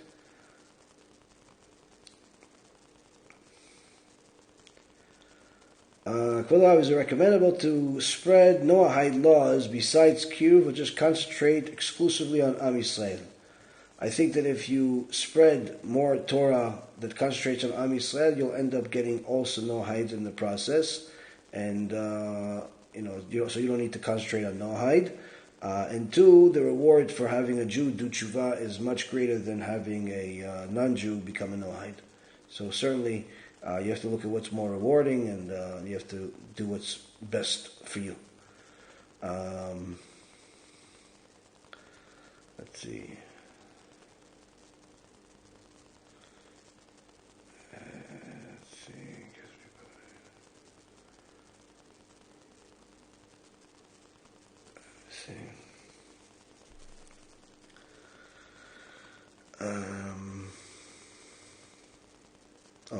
Why are you all having pointless discussion? Okay, so thank you very much for saying that. Okay. Rabbi, I WhatsApped you quite a while back, and I know you've been busy during Yom Tov. Question. I was told by another rabbi and saw the halacha that it's forbidden for a non-Jew to learn Torah. So how can we learn what we are? You're allowed to learn things that are relevant to you, which means you're allowed to learn the Chumash with basic commentary by Rashi. You're allowed to learn the Tanakh with basic commentary by different mefarshim, and you're allowed to learn Musar. These are all things that are relevant to you. What the sages say that is not allowed by the Noahites to learn are things that are not relevant to them, like learning the Talmud. Not allowed to learn the Talmud. Not allowed to learn different parts of the oral Torah because it's not relevant to you, and it was specifically a gift for Am Yisrael. Plus, it's going to waste your time learning things that have nothing to do with your life. Instead of serving Hashem by doing what you're supposed to do. So learn the Torah that's relevant to you, and not Torah that's not relevant to you. Now, if you are in the process of converting, legitimately in the process of converting, then you're allowed to learn everything that you want, as if you are a Jew. But it's not recommended for you to learn things like the Gemara or the Talmud while you're in the process of converting, because, number one, you need to learn for conversion. Number two, in the case that you don't end up converting, you have a very, very serious problem on your hand because you learned something you weren't allowed to learn. So it's a focus. If you're in the process of converting, focus only on the things that you are allowed to learn or you're supposed to learn. And there's plenty. Literally, there's endless amount of things that you need to learn. As a Noahide, and needless to say, even more so as someone that's in the process of converting. And then once you convert, you could, there's an endless amount of Torah you can learn after that. So for some reason or another, people always want to learn the things they're not supposed to. It's like Shlomo HaMelech says, "Mayim gnuvim imtaku." The stolen water are sweeter. People always want what's forbidden to them. So don't waste your time with things that are forbidden to you. And do what Hashem says. Why don't the Holy of Holies advise our Jewish governmental leaders in politics or in the IDF take back our land that they gave to the Palestinians during the peace treaty and take control of the land that Hashem gave the Jewish nation under Moshe's leadership?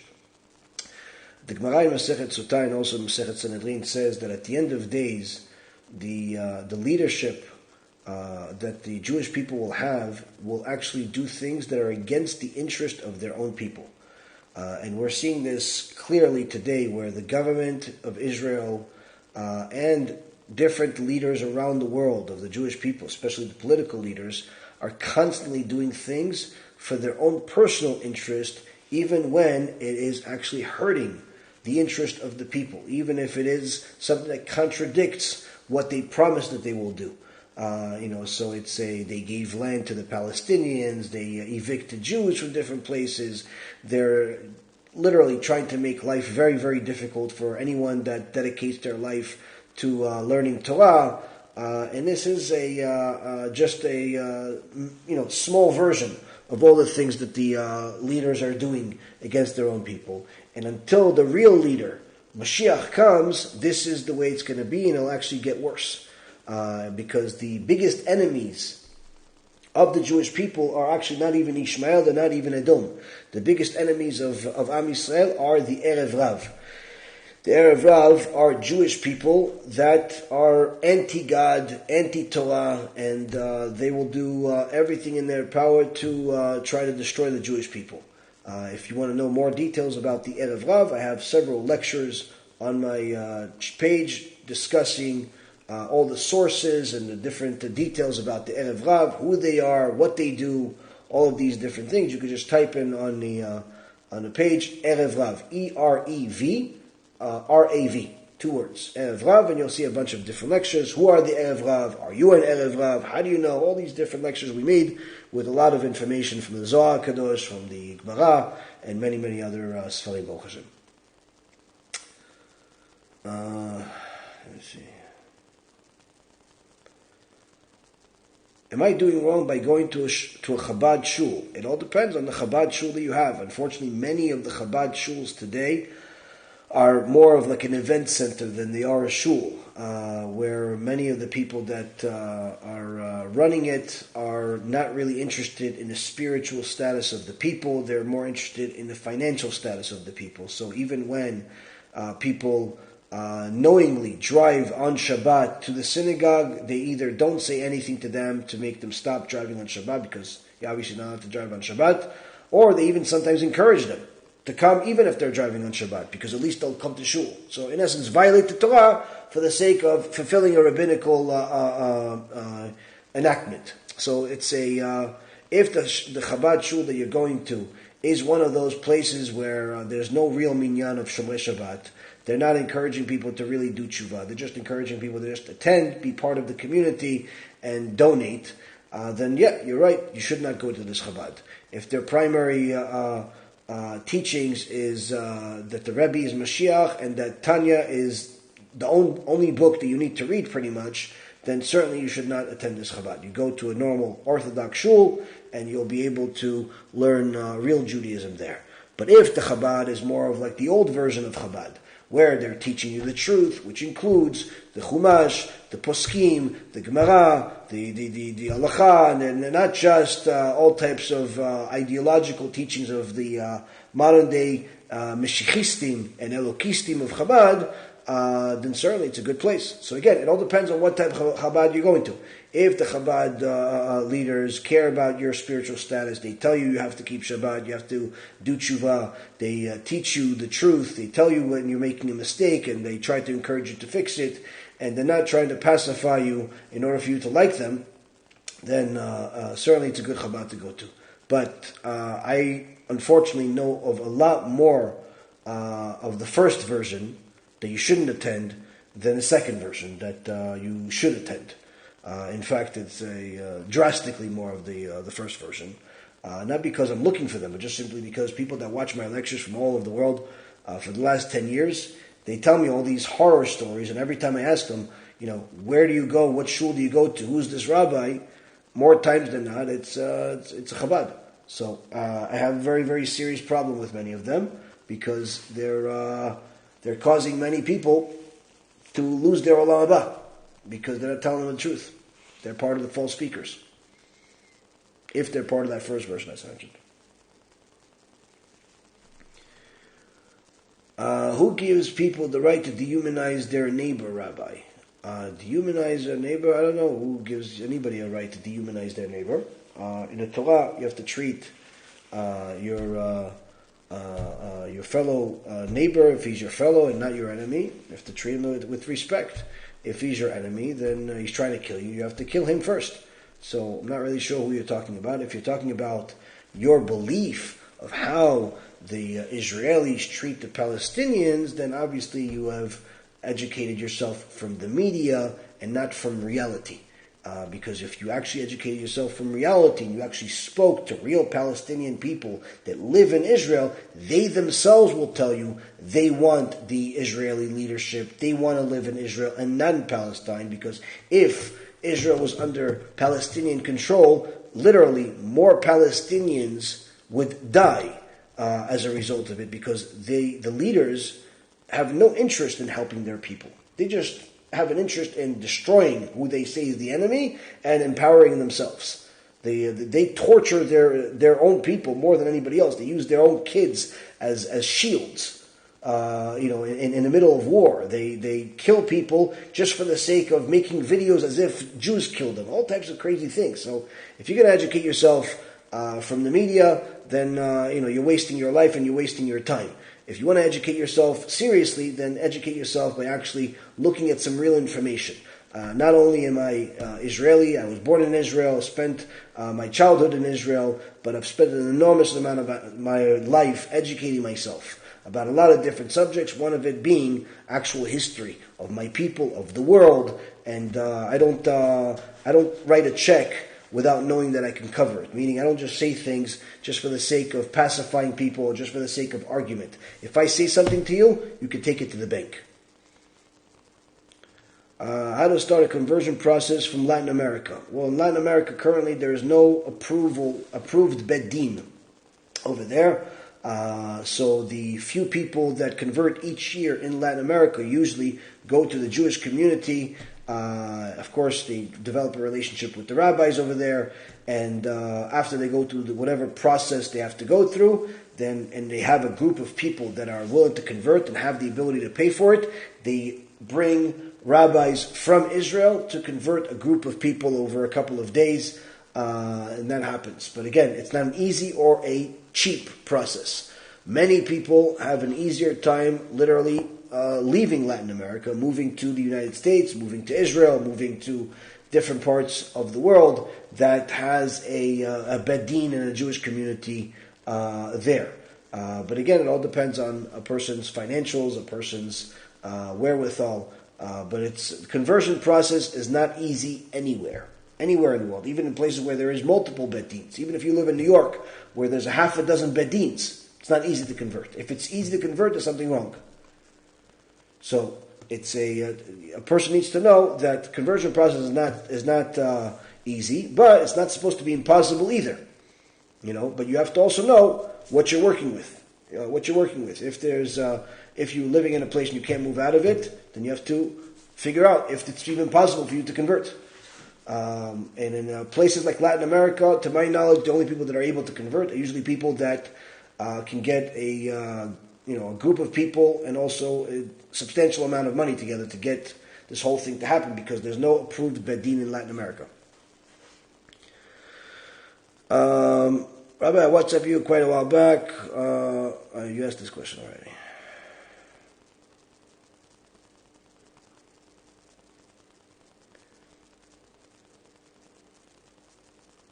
I'm told that many local Chabad rabbis are Erev Rav from personal experience with them. Many rabbis, period, are Erev Rav, according to Rabbi Chaim Volozhin, not just Chabad. Rabbi, I want to convert. So do many other people. As far as people that want me to help them with conversion, I used to have a lot more time on my hands to help people than I do now. I'm more than happy to help people, but certain things have changed. Number one, I'm not willing to help people as far as sponsorship of taking them to the Bedin to convert unless they live close to where I am. Unless I could see them from time to time, unless they watch all of my lectures and they pretty much are a real student, and they're also, in a vicinity where I know I could speak to them. They're a community that I'm familiar with, and they're local to me. I used to help people that don't live local to me in different places around the world, but that just simply became too difficult and too time-consuming. So if somebody wants me to actually sponsor them, they have to move to Florida, wherever I am, and I'll do my best, if they're serious, to help them, to guide them, and eventually to sponsor them. There's no time period of how long it takes. It could take a short amount of time, like a year. It can take 100 years. It all depends on your commitment. It all depends on different circumstances. It doesn't depend on money. I don't charge a penny for what I do. I guide people for free. But as far as for me sponsoring you, that's only if I know you personally and you live close to me, and it's you, in so many words, are someone that I'm willing to risk my olam haba for, because that's in essence what it is. On the other hand, if you want me to simply guide you, but you live somewhere else, you live in California, you live in I don't know, wherever you live, and there's a bet din over there, then I can certainly guide you and give you answers to your questions whenever I get a chance. You just have to have patience and commitment, and not demand responses in a short period of time, because you're one of many, many thousands of people that ask me questions every day, especially about conversion. And whenever I get a chance to answer, I answer. I can send you the conversion syllabus that we have that's free. You can also get it from our website. Go over that. Do all of what it says on there. Connect with the local bet din that you have, and eventually they will have somebody over there locally sponsor you. I can guide you, but I can't sponsor you if you live somewhere else. But if you live where I am, then I can certainly do more than that. But either way, again, I'm not necessarily telling everybody to move to where I am or not to move. I'm not really sure where I'm going to be over the long run yet, because we're still trying to finalize a few things. There's either going to be a lot of really amazing surprises over the next year that are beyond anything I've ever told you guys, or there's going to be major changes with still good things, but different changes, different locations, different a lot of things. So we're trying to do some big things behind the scenes. I'm not going to talk about it further, because I found that every time I disclose some things, it created more problems and headaches than necessary. But we're trying to do the best that we can to help the people in the in the U.S. We're trying to focus on Florida as far as the place that we live. But again, unless some doors open for us in the near future, we'll have to make a change in plan. If the doors that I expect open, then it'll be doors wider than anyone even imagined, especially our enemies. If they don't, then certainly other doors will open for us, BeEzrat HaShem.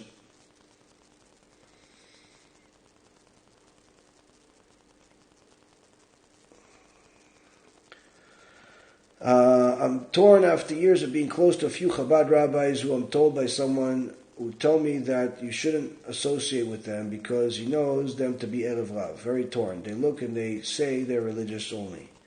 Again, you have to know what Erev Rav is. I would suggest you watch the lectures that I made, compare the lectures to what, where they stand, what they say, and then you could have a clearer picture and not just a assumption.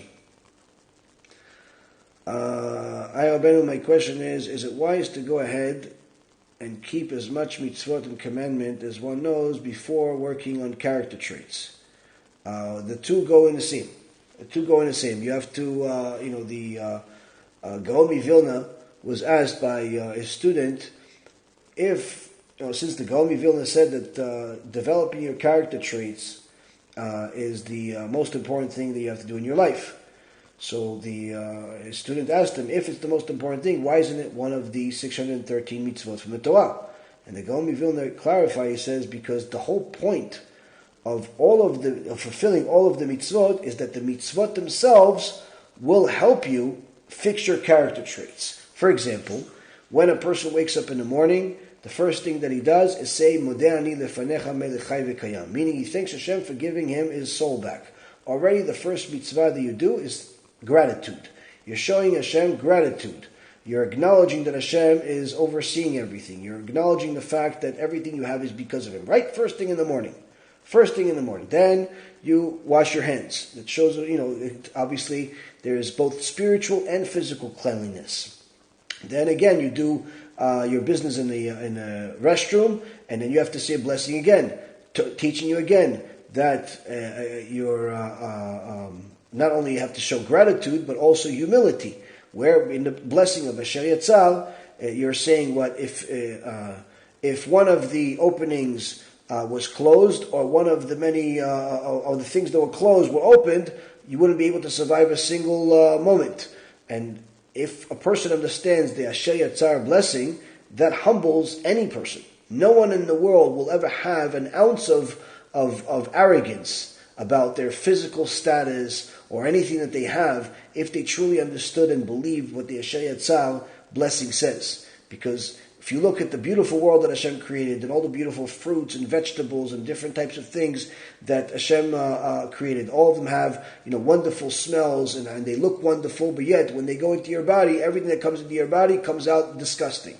So what are you so arrogant about? So automatically, right off the bat of the day, you started off with gratitude, you started off with cleanliness, you started off with humility. And then as you fulfill the rest of the mitzvot, it teaches you patience, it teaches you to overcome your anger, it teaches you to fix yourself. But if a person is like a robot, and they're just doing the mitzvot because someone told them, without really understanding why they're doing and what they're doing, they're just like a little robot, they're like an AI machine, then of course, they're not only not fulfilling their purpose of fixing their character traits, but they're also not fulfilling the mitzvot the right way.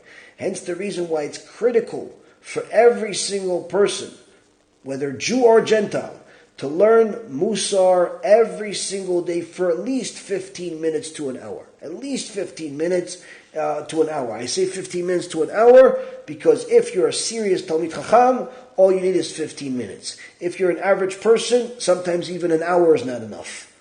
So it all depends on where a person stands, but every person needs to learn Musar in order to develop their character traits and also teach them how to perform the mitzvot the right way. But you can't just learn Musar and you can't just learn about mitzvot. You have to learn both. And this is why a person has to dedicate a certain amount of time to learning Torah every single day. Or a person can think that they just can figure things out on their own, interpret things on their own, and be like the terrorists that are on there still making stupid comments right now and repeating the same thing over and over again. The ugly flag that they made up in the last 50 years, and only a few words that they know how to spell.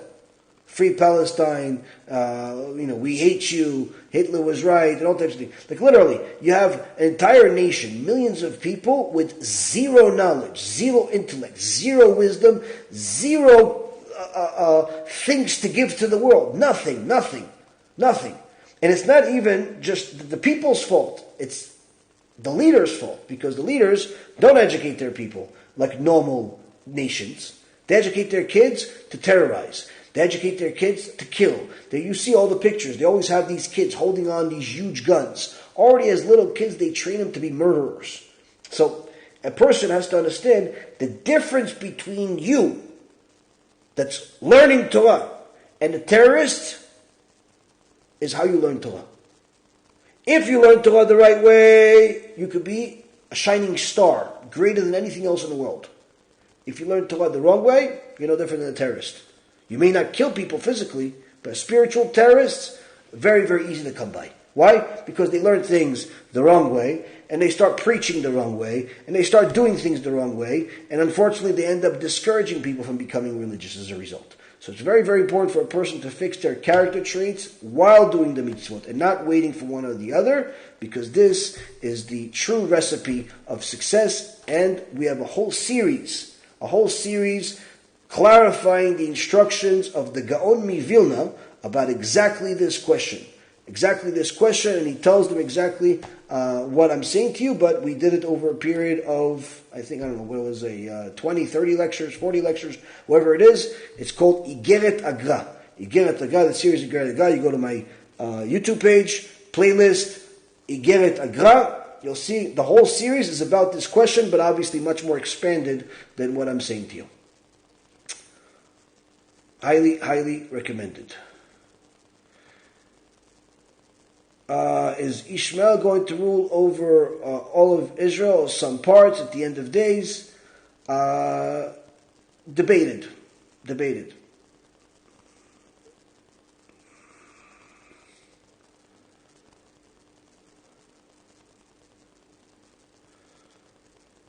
Is it true that the lost tribes of Israel are Pashtuns and Kashmiris? Is it true? It's possible. It's certainly possible, but we're only going to know once Mashiach is going to come, because one of the tasks of Mashiach is going to be to uncover the lost tribes, which are not just possibilities, but he's going to tell us exactly who we are, what we are. He's obviously going to tell all of these black Hebrew Israelites that they're going to Gehenom because they're not only idol worshippers and they're heretics and liars, but they also terrorize the Jewish people in the last 20 years. He's going to tell all of the idol worshippers from other places that their fathers lied to them. He's going to tell people that didn't know that they were Jewish that they are, and he's going to give us clarification of everything. He's also going to uncover the lost tribes that the world is unaware of, because the Gemara says they live beyond the mountains. Some say that the Pashtuns may be part of those, but according to the Chachamim and the Zohar and so on, it's completely different people. It's completely different people, and not just different people that it's simply not the Pashtuns, but it's different people. They physically look different based on the description that they're, and actually they're going to be joining us during the war of Gog and Magog, and perhaps maybe we'll do a lecture about this one day. Very, very exciting, where you have literally a bunch of superheroes joining Am Yisrael, and the world never even knew they existed. But BeEzrat HaShem, we'll leave that for another day. Let's see.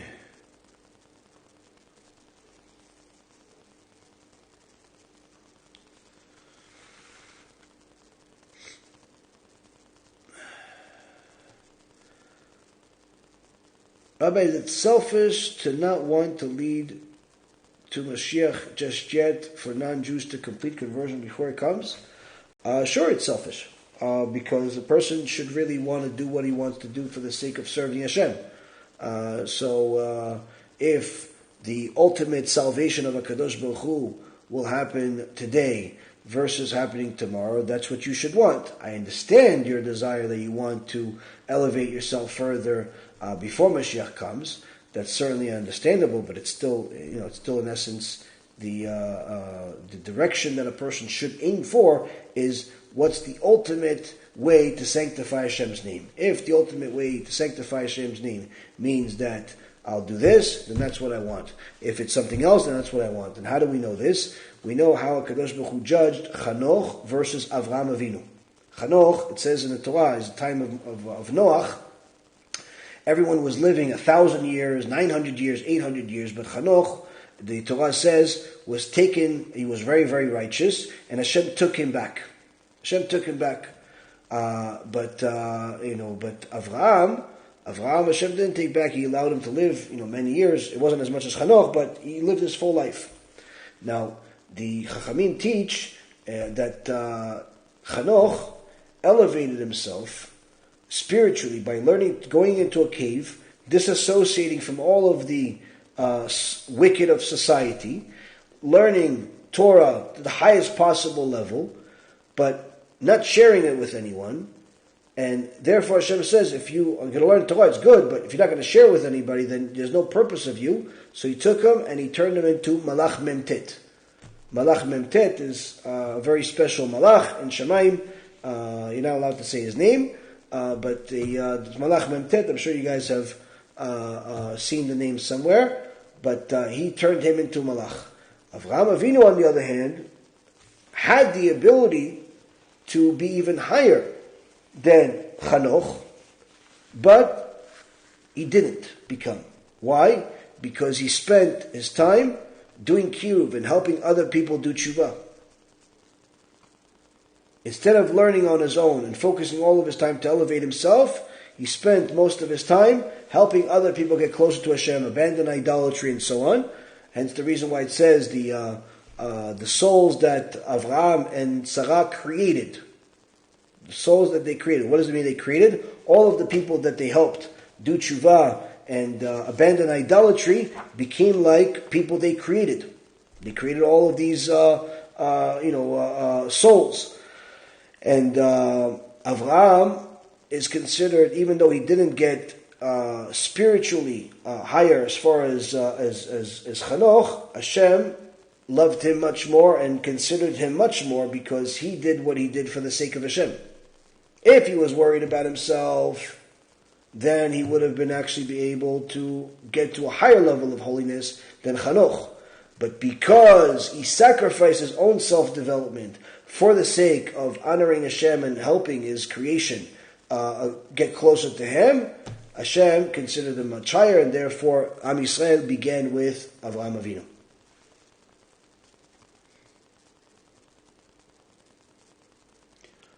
Why is it not allowed to say a name? There are certain names of angels that you're not allowed to say.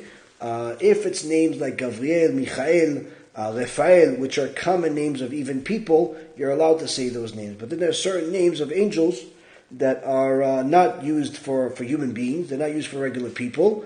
And you're not allowed to say their names because it's as if you're calling them. And when you say their names, and in essence you're calling them, the angels are not like Hashem. They don't have mercy like Hashem. If you call them and you're not worthy of calling them, they have the permission to punish you.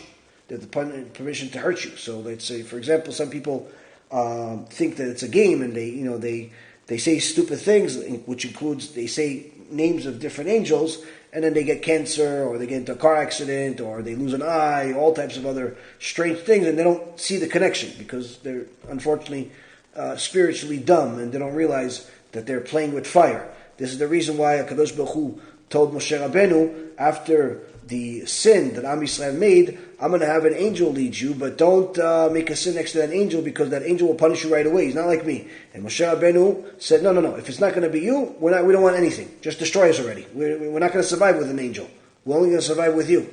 So it's angels have a extraordinary loyalty to Hashem, and they cannot fathom why people sin. But that's also because they don't have the same evil inclination we have, and so on. But the point is that when somebody says the names of an angel that he's not permitted to say, he's putting himself in harm's way.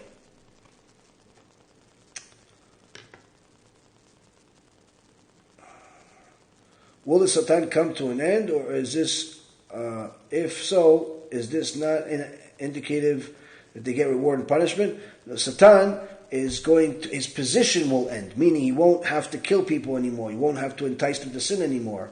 But the Chachamim say in the different Sfarim, in the Zohar and other places, that after that position is finished, the Satan's name, which we're not allowed to say, is we call him Samech Mem, but his name is different.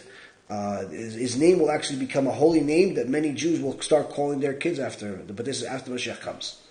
He'll become a very holy angel once his position of being Satan and Malach HaMavet is completed.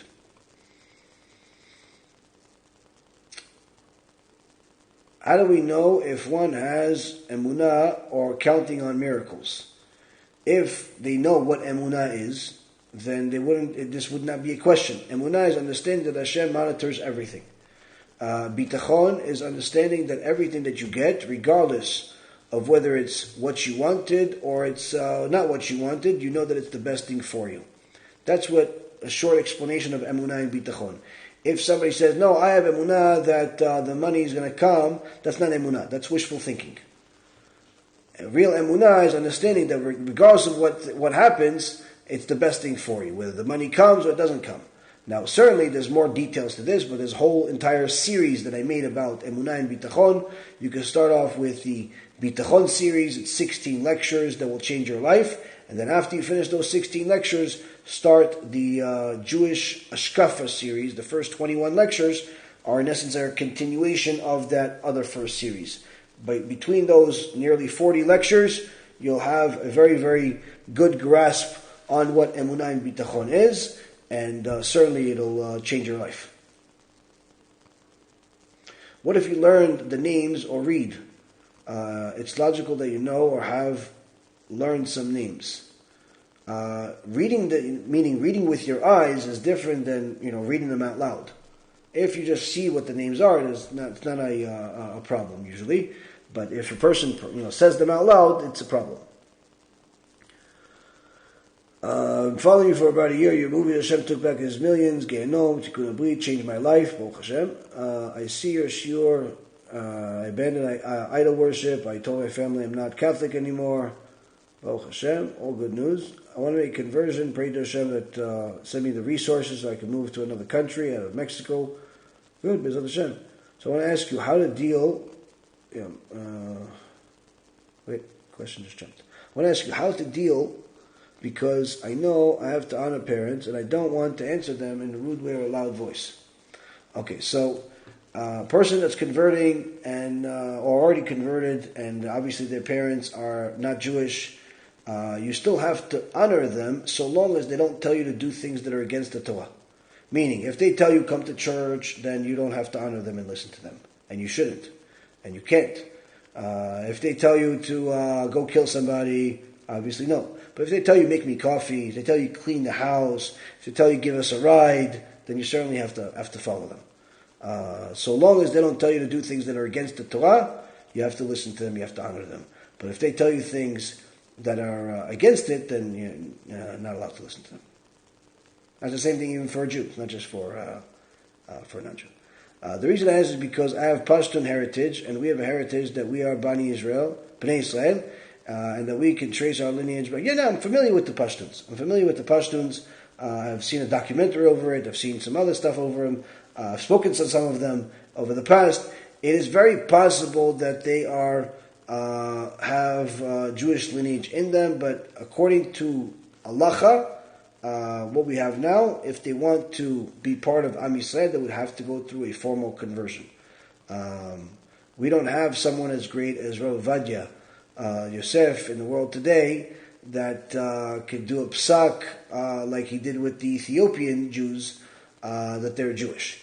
So it's anyone that wants to live a Jewish life but doesn't have conclusive evidence according to halacha, according to the Jewish law, they would have to go through a conversion process. And quite frankly, I don't see a reason of why a person wouldn't want to go through a conversion process, because what you do through conversion is the same thing what you'll have to do as a Jew anyway.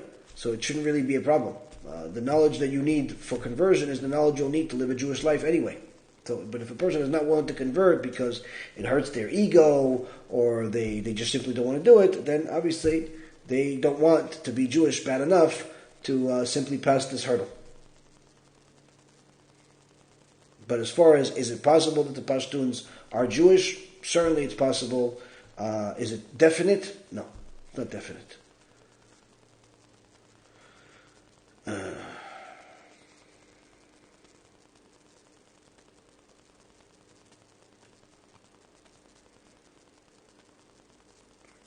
question change.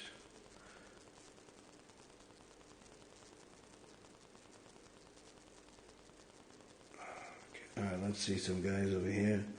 Here we go. Here's the guy. Allahu Akbar, and thank you for bombing. Look at these terrorists. Look at these terrorists. I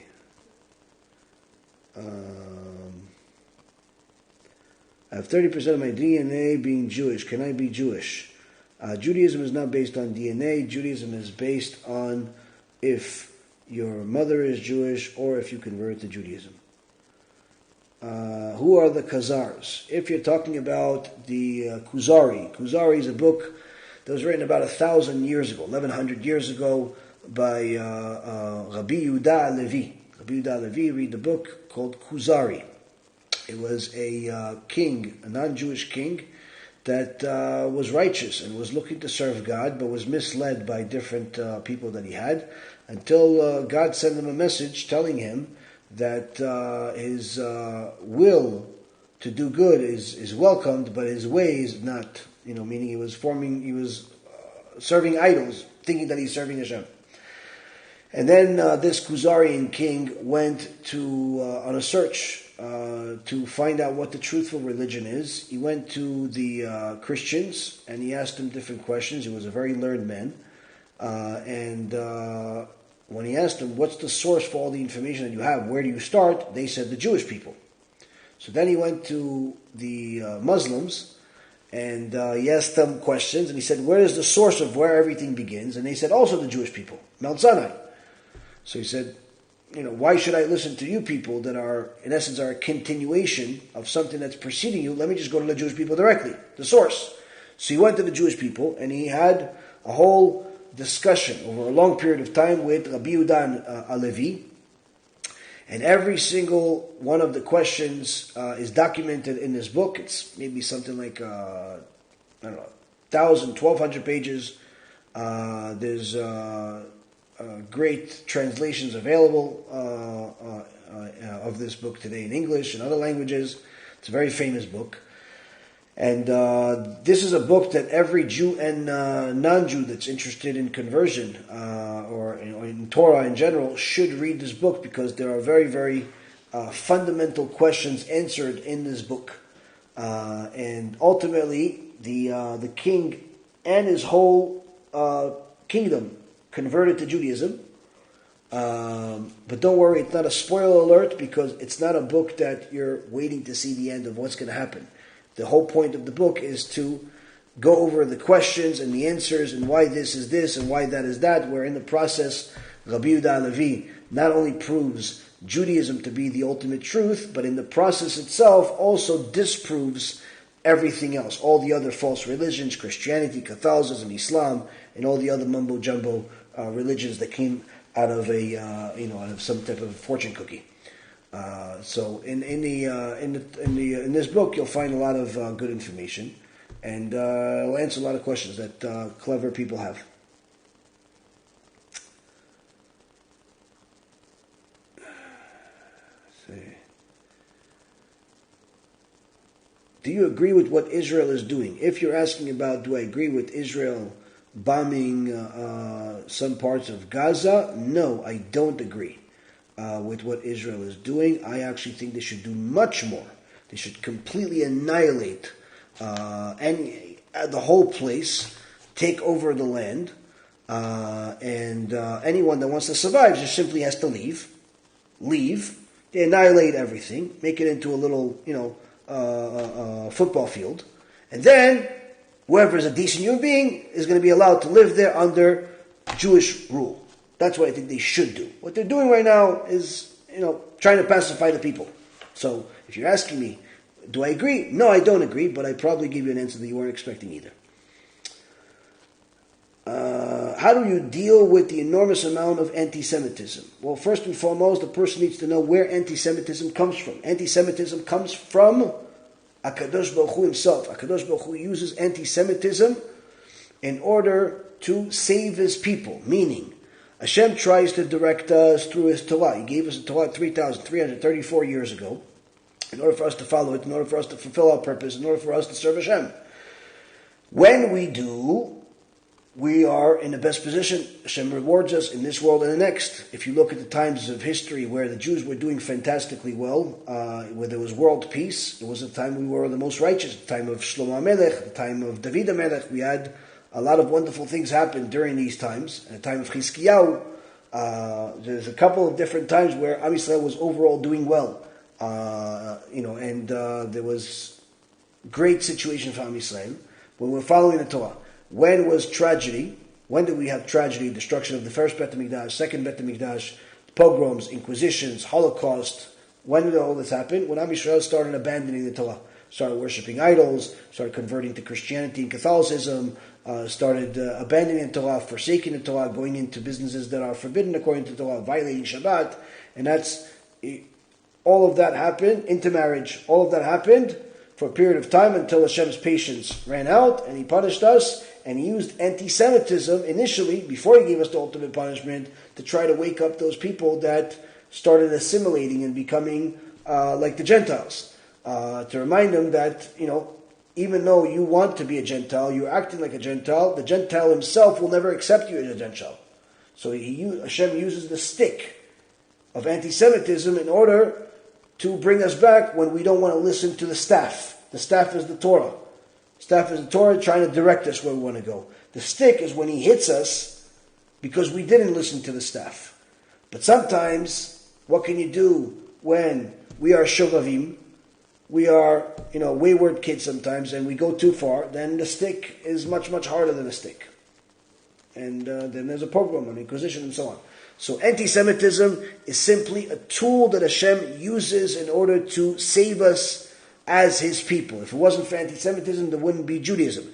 This does not justify anti-Semitism, because all of those that hate Jews are enemies of the Jews, but also enemies of God. But needless to say, it's to try to fight anti-Semitism by making all types of posters and gatherings and protests and dinners. It's a complete waste of money, time, and effort, and quite frankly, it's heresy. Why? Because it's thinking that we can resolve anti-Semitism while desecrating God's name on a regular basis. It doesn't work that way. Who created the Jewish people? God.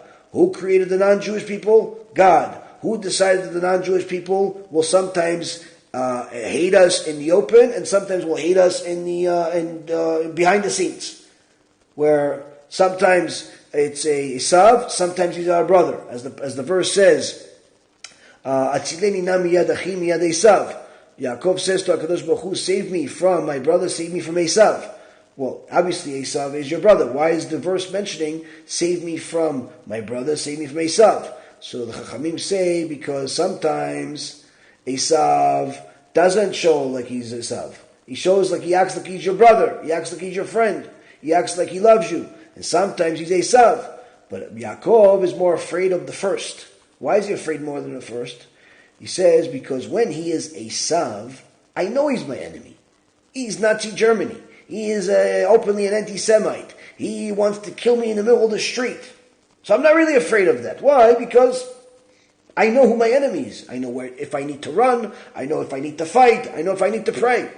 But when he pretends to be my brother, that's very scary. Why? I don't know what he wants. I don't know what's the hidden agenda. And that's the problem. So a person needs to know that anti-Semitism is a tool that HaKadosh Baruch Hu uses for us to serve Him, so we don't have to go through the agony of the stick, getting even worse than what Hashem wants to use, and it's not something that can be resolved by any other way other than by serving HaKadosh Baruch Hu completely.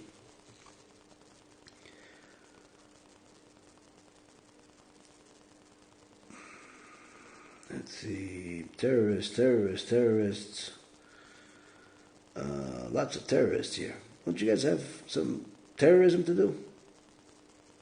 I don't understand. Go blow yourself up with your friends and family over there, terrorists.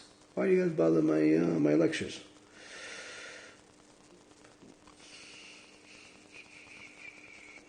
Let's see.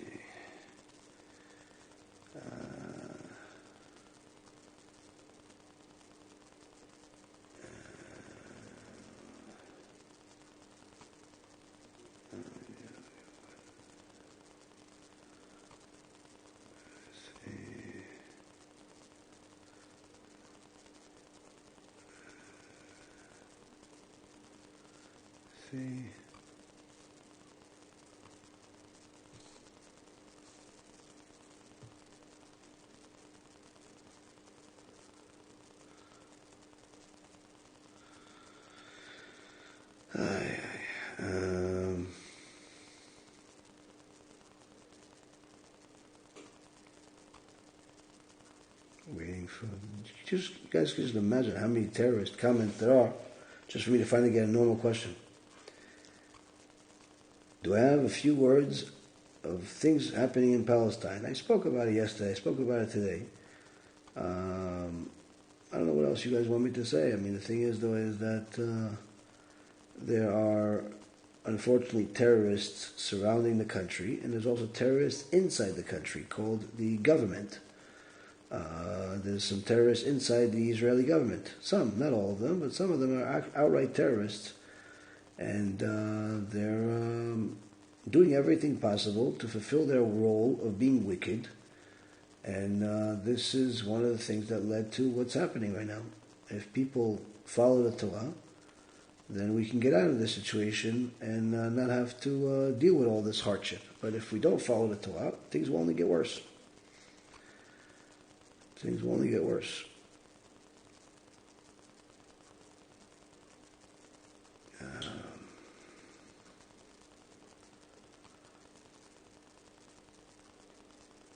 Guys, get out of this live. He wants to be famous. Me wanting to be famous? You haven't watched for long enough. First of all, famous is not something that I seek. Second of all, I'm already famous. You're watching me. See? Famous. Come on, what other rabbi has a few hundred terrorists watching him? Imagine. I don't even think Netanyahu has terrorists watching him as much as I do. And a bunch of you guys try to convert me, like as if I'm going to become an idiot like you guys. It's amazing to me.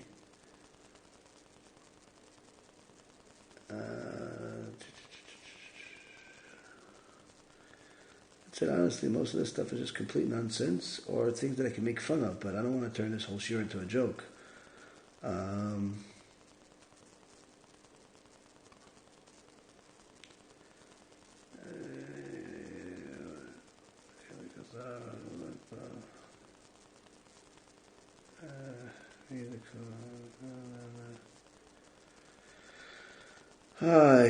Okay, I'm done with this. Let's go for other ones. Serious question. No, what's the serious question? You just wrote serious question. What is the serious question? Can you ask a question? Oh, yeah, look at that. They didn't like the response that I gave them, so they cried to TikTok. Okay. Let's see. Last question, and we'll finish the night.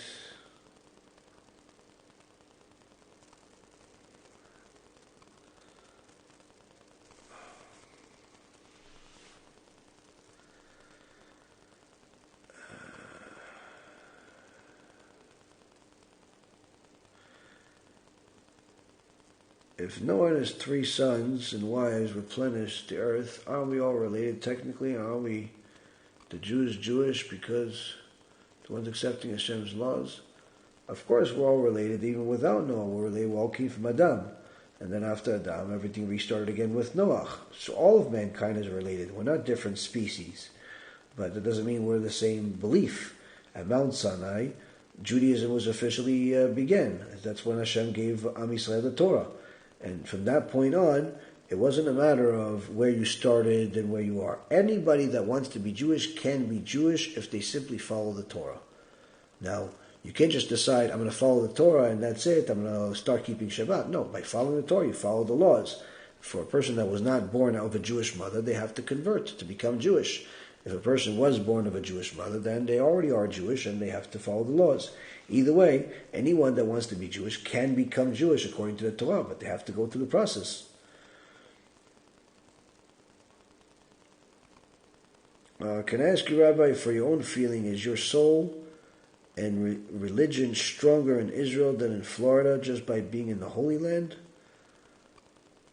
Do you mean if I personally feel stronger religiously by being here versus being in Florida? If that's the question, then of course. Not only because the land itself has a significance unlike anything else, but I'm surrounded by tzaddikim. I have my dear Rabbi, Rav Efraim, I have Rav Sharvit, I have other tzaddikim that are around me constantly, that I'm learning from, that I have the schut to sit next to talk to learn with. It's unlike anything else that's available in all of America, not just Florida.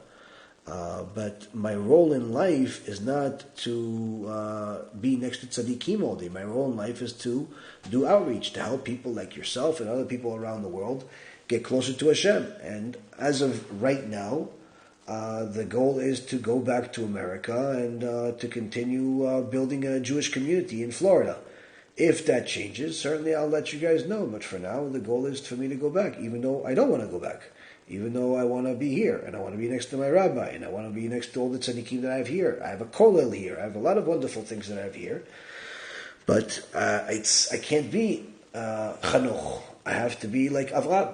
I have to sacrifice my own spiritual growth and interest for the sake of Hashem's children. It's not because I want to do it, it's because I have to do it. Because I have to do it, I want to do it. You understand?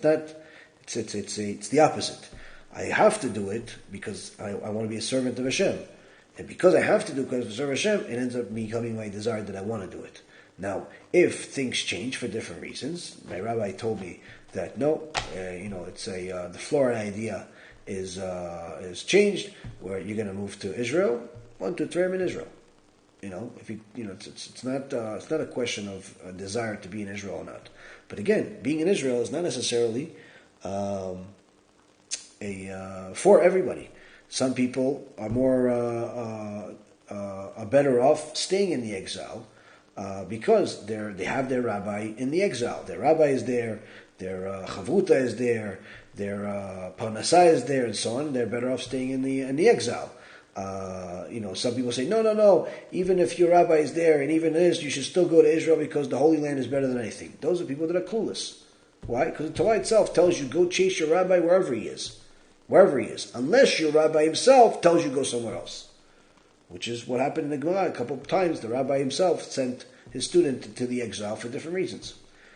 But if your rabbi is in Mars, you should go there.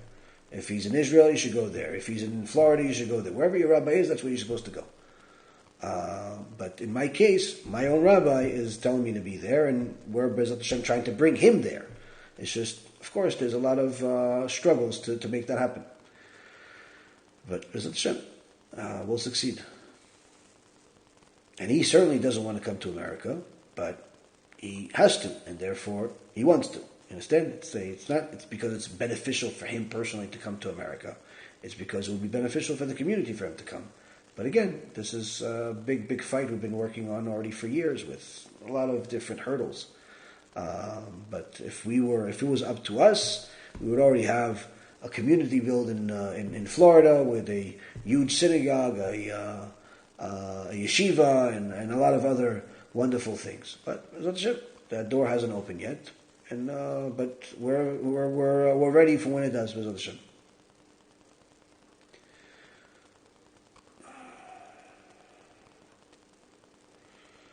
What do I think about the parallel between the 15 judges of Shoftim and 15 of parallel in Israel? One female. I don't look at those things. No disrespect to you. I don't think there's anything of real value in similarities of numbers. I don't think it's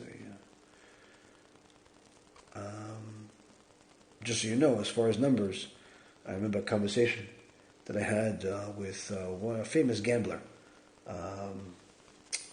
maybe 25 years ago, and he was known to make all types of strange bets, but he would win constantly.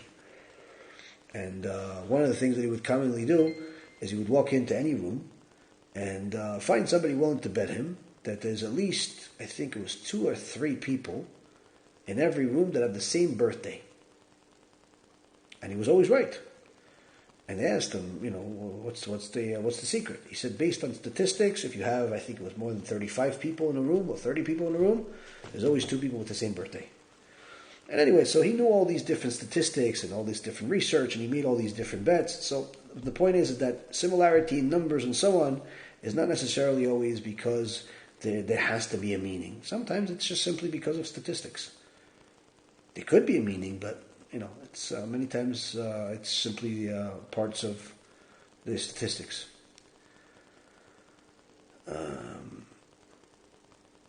Is it an obligation for a non-Jew to keep their word, or is it considered a promise vow done? There's no laws of swear or vows for non-Jews. There's no nedel for a non-Jew, but certainly honesty is expected from a non-Jew.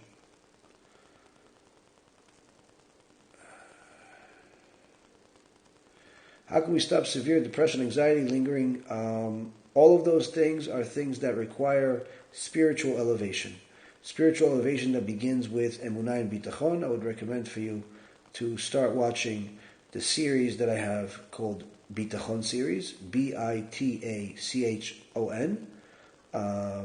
It's Bitachon BeHashem. It's 16 different lectures, and it will help you with a lot of the anxiety and start getting out of the situation that you or anybody that you know is in, because it's anxiety and depression are a result of damage to the soul as a result of disconnect from God.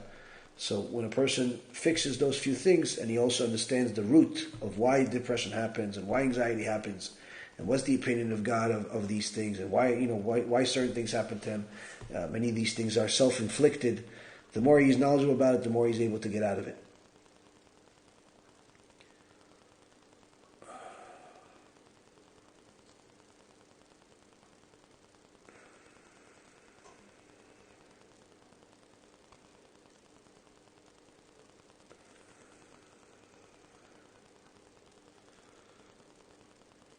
You asked and answered your own question, so I'm not really sure what you want me to do.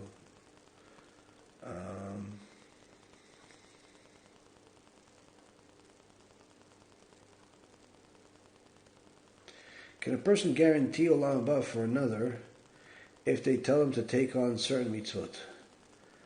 A person can do whatever they want, but will it actually work? Only if it's a very, very big person, meaning a very, very righteous person.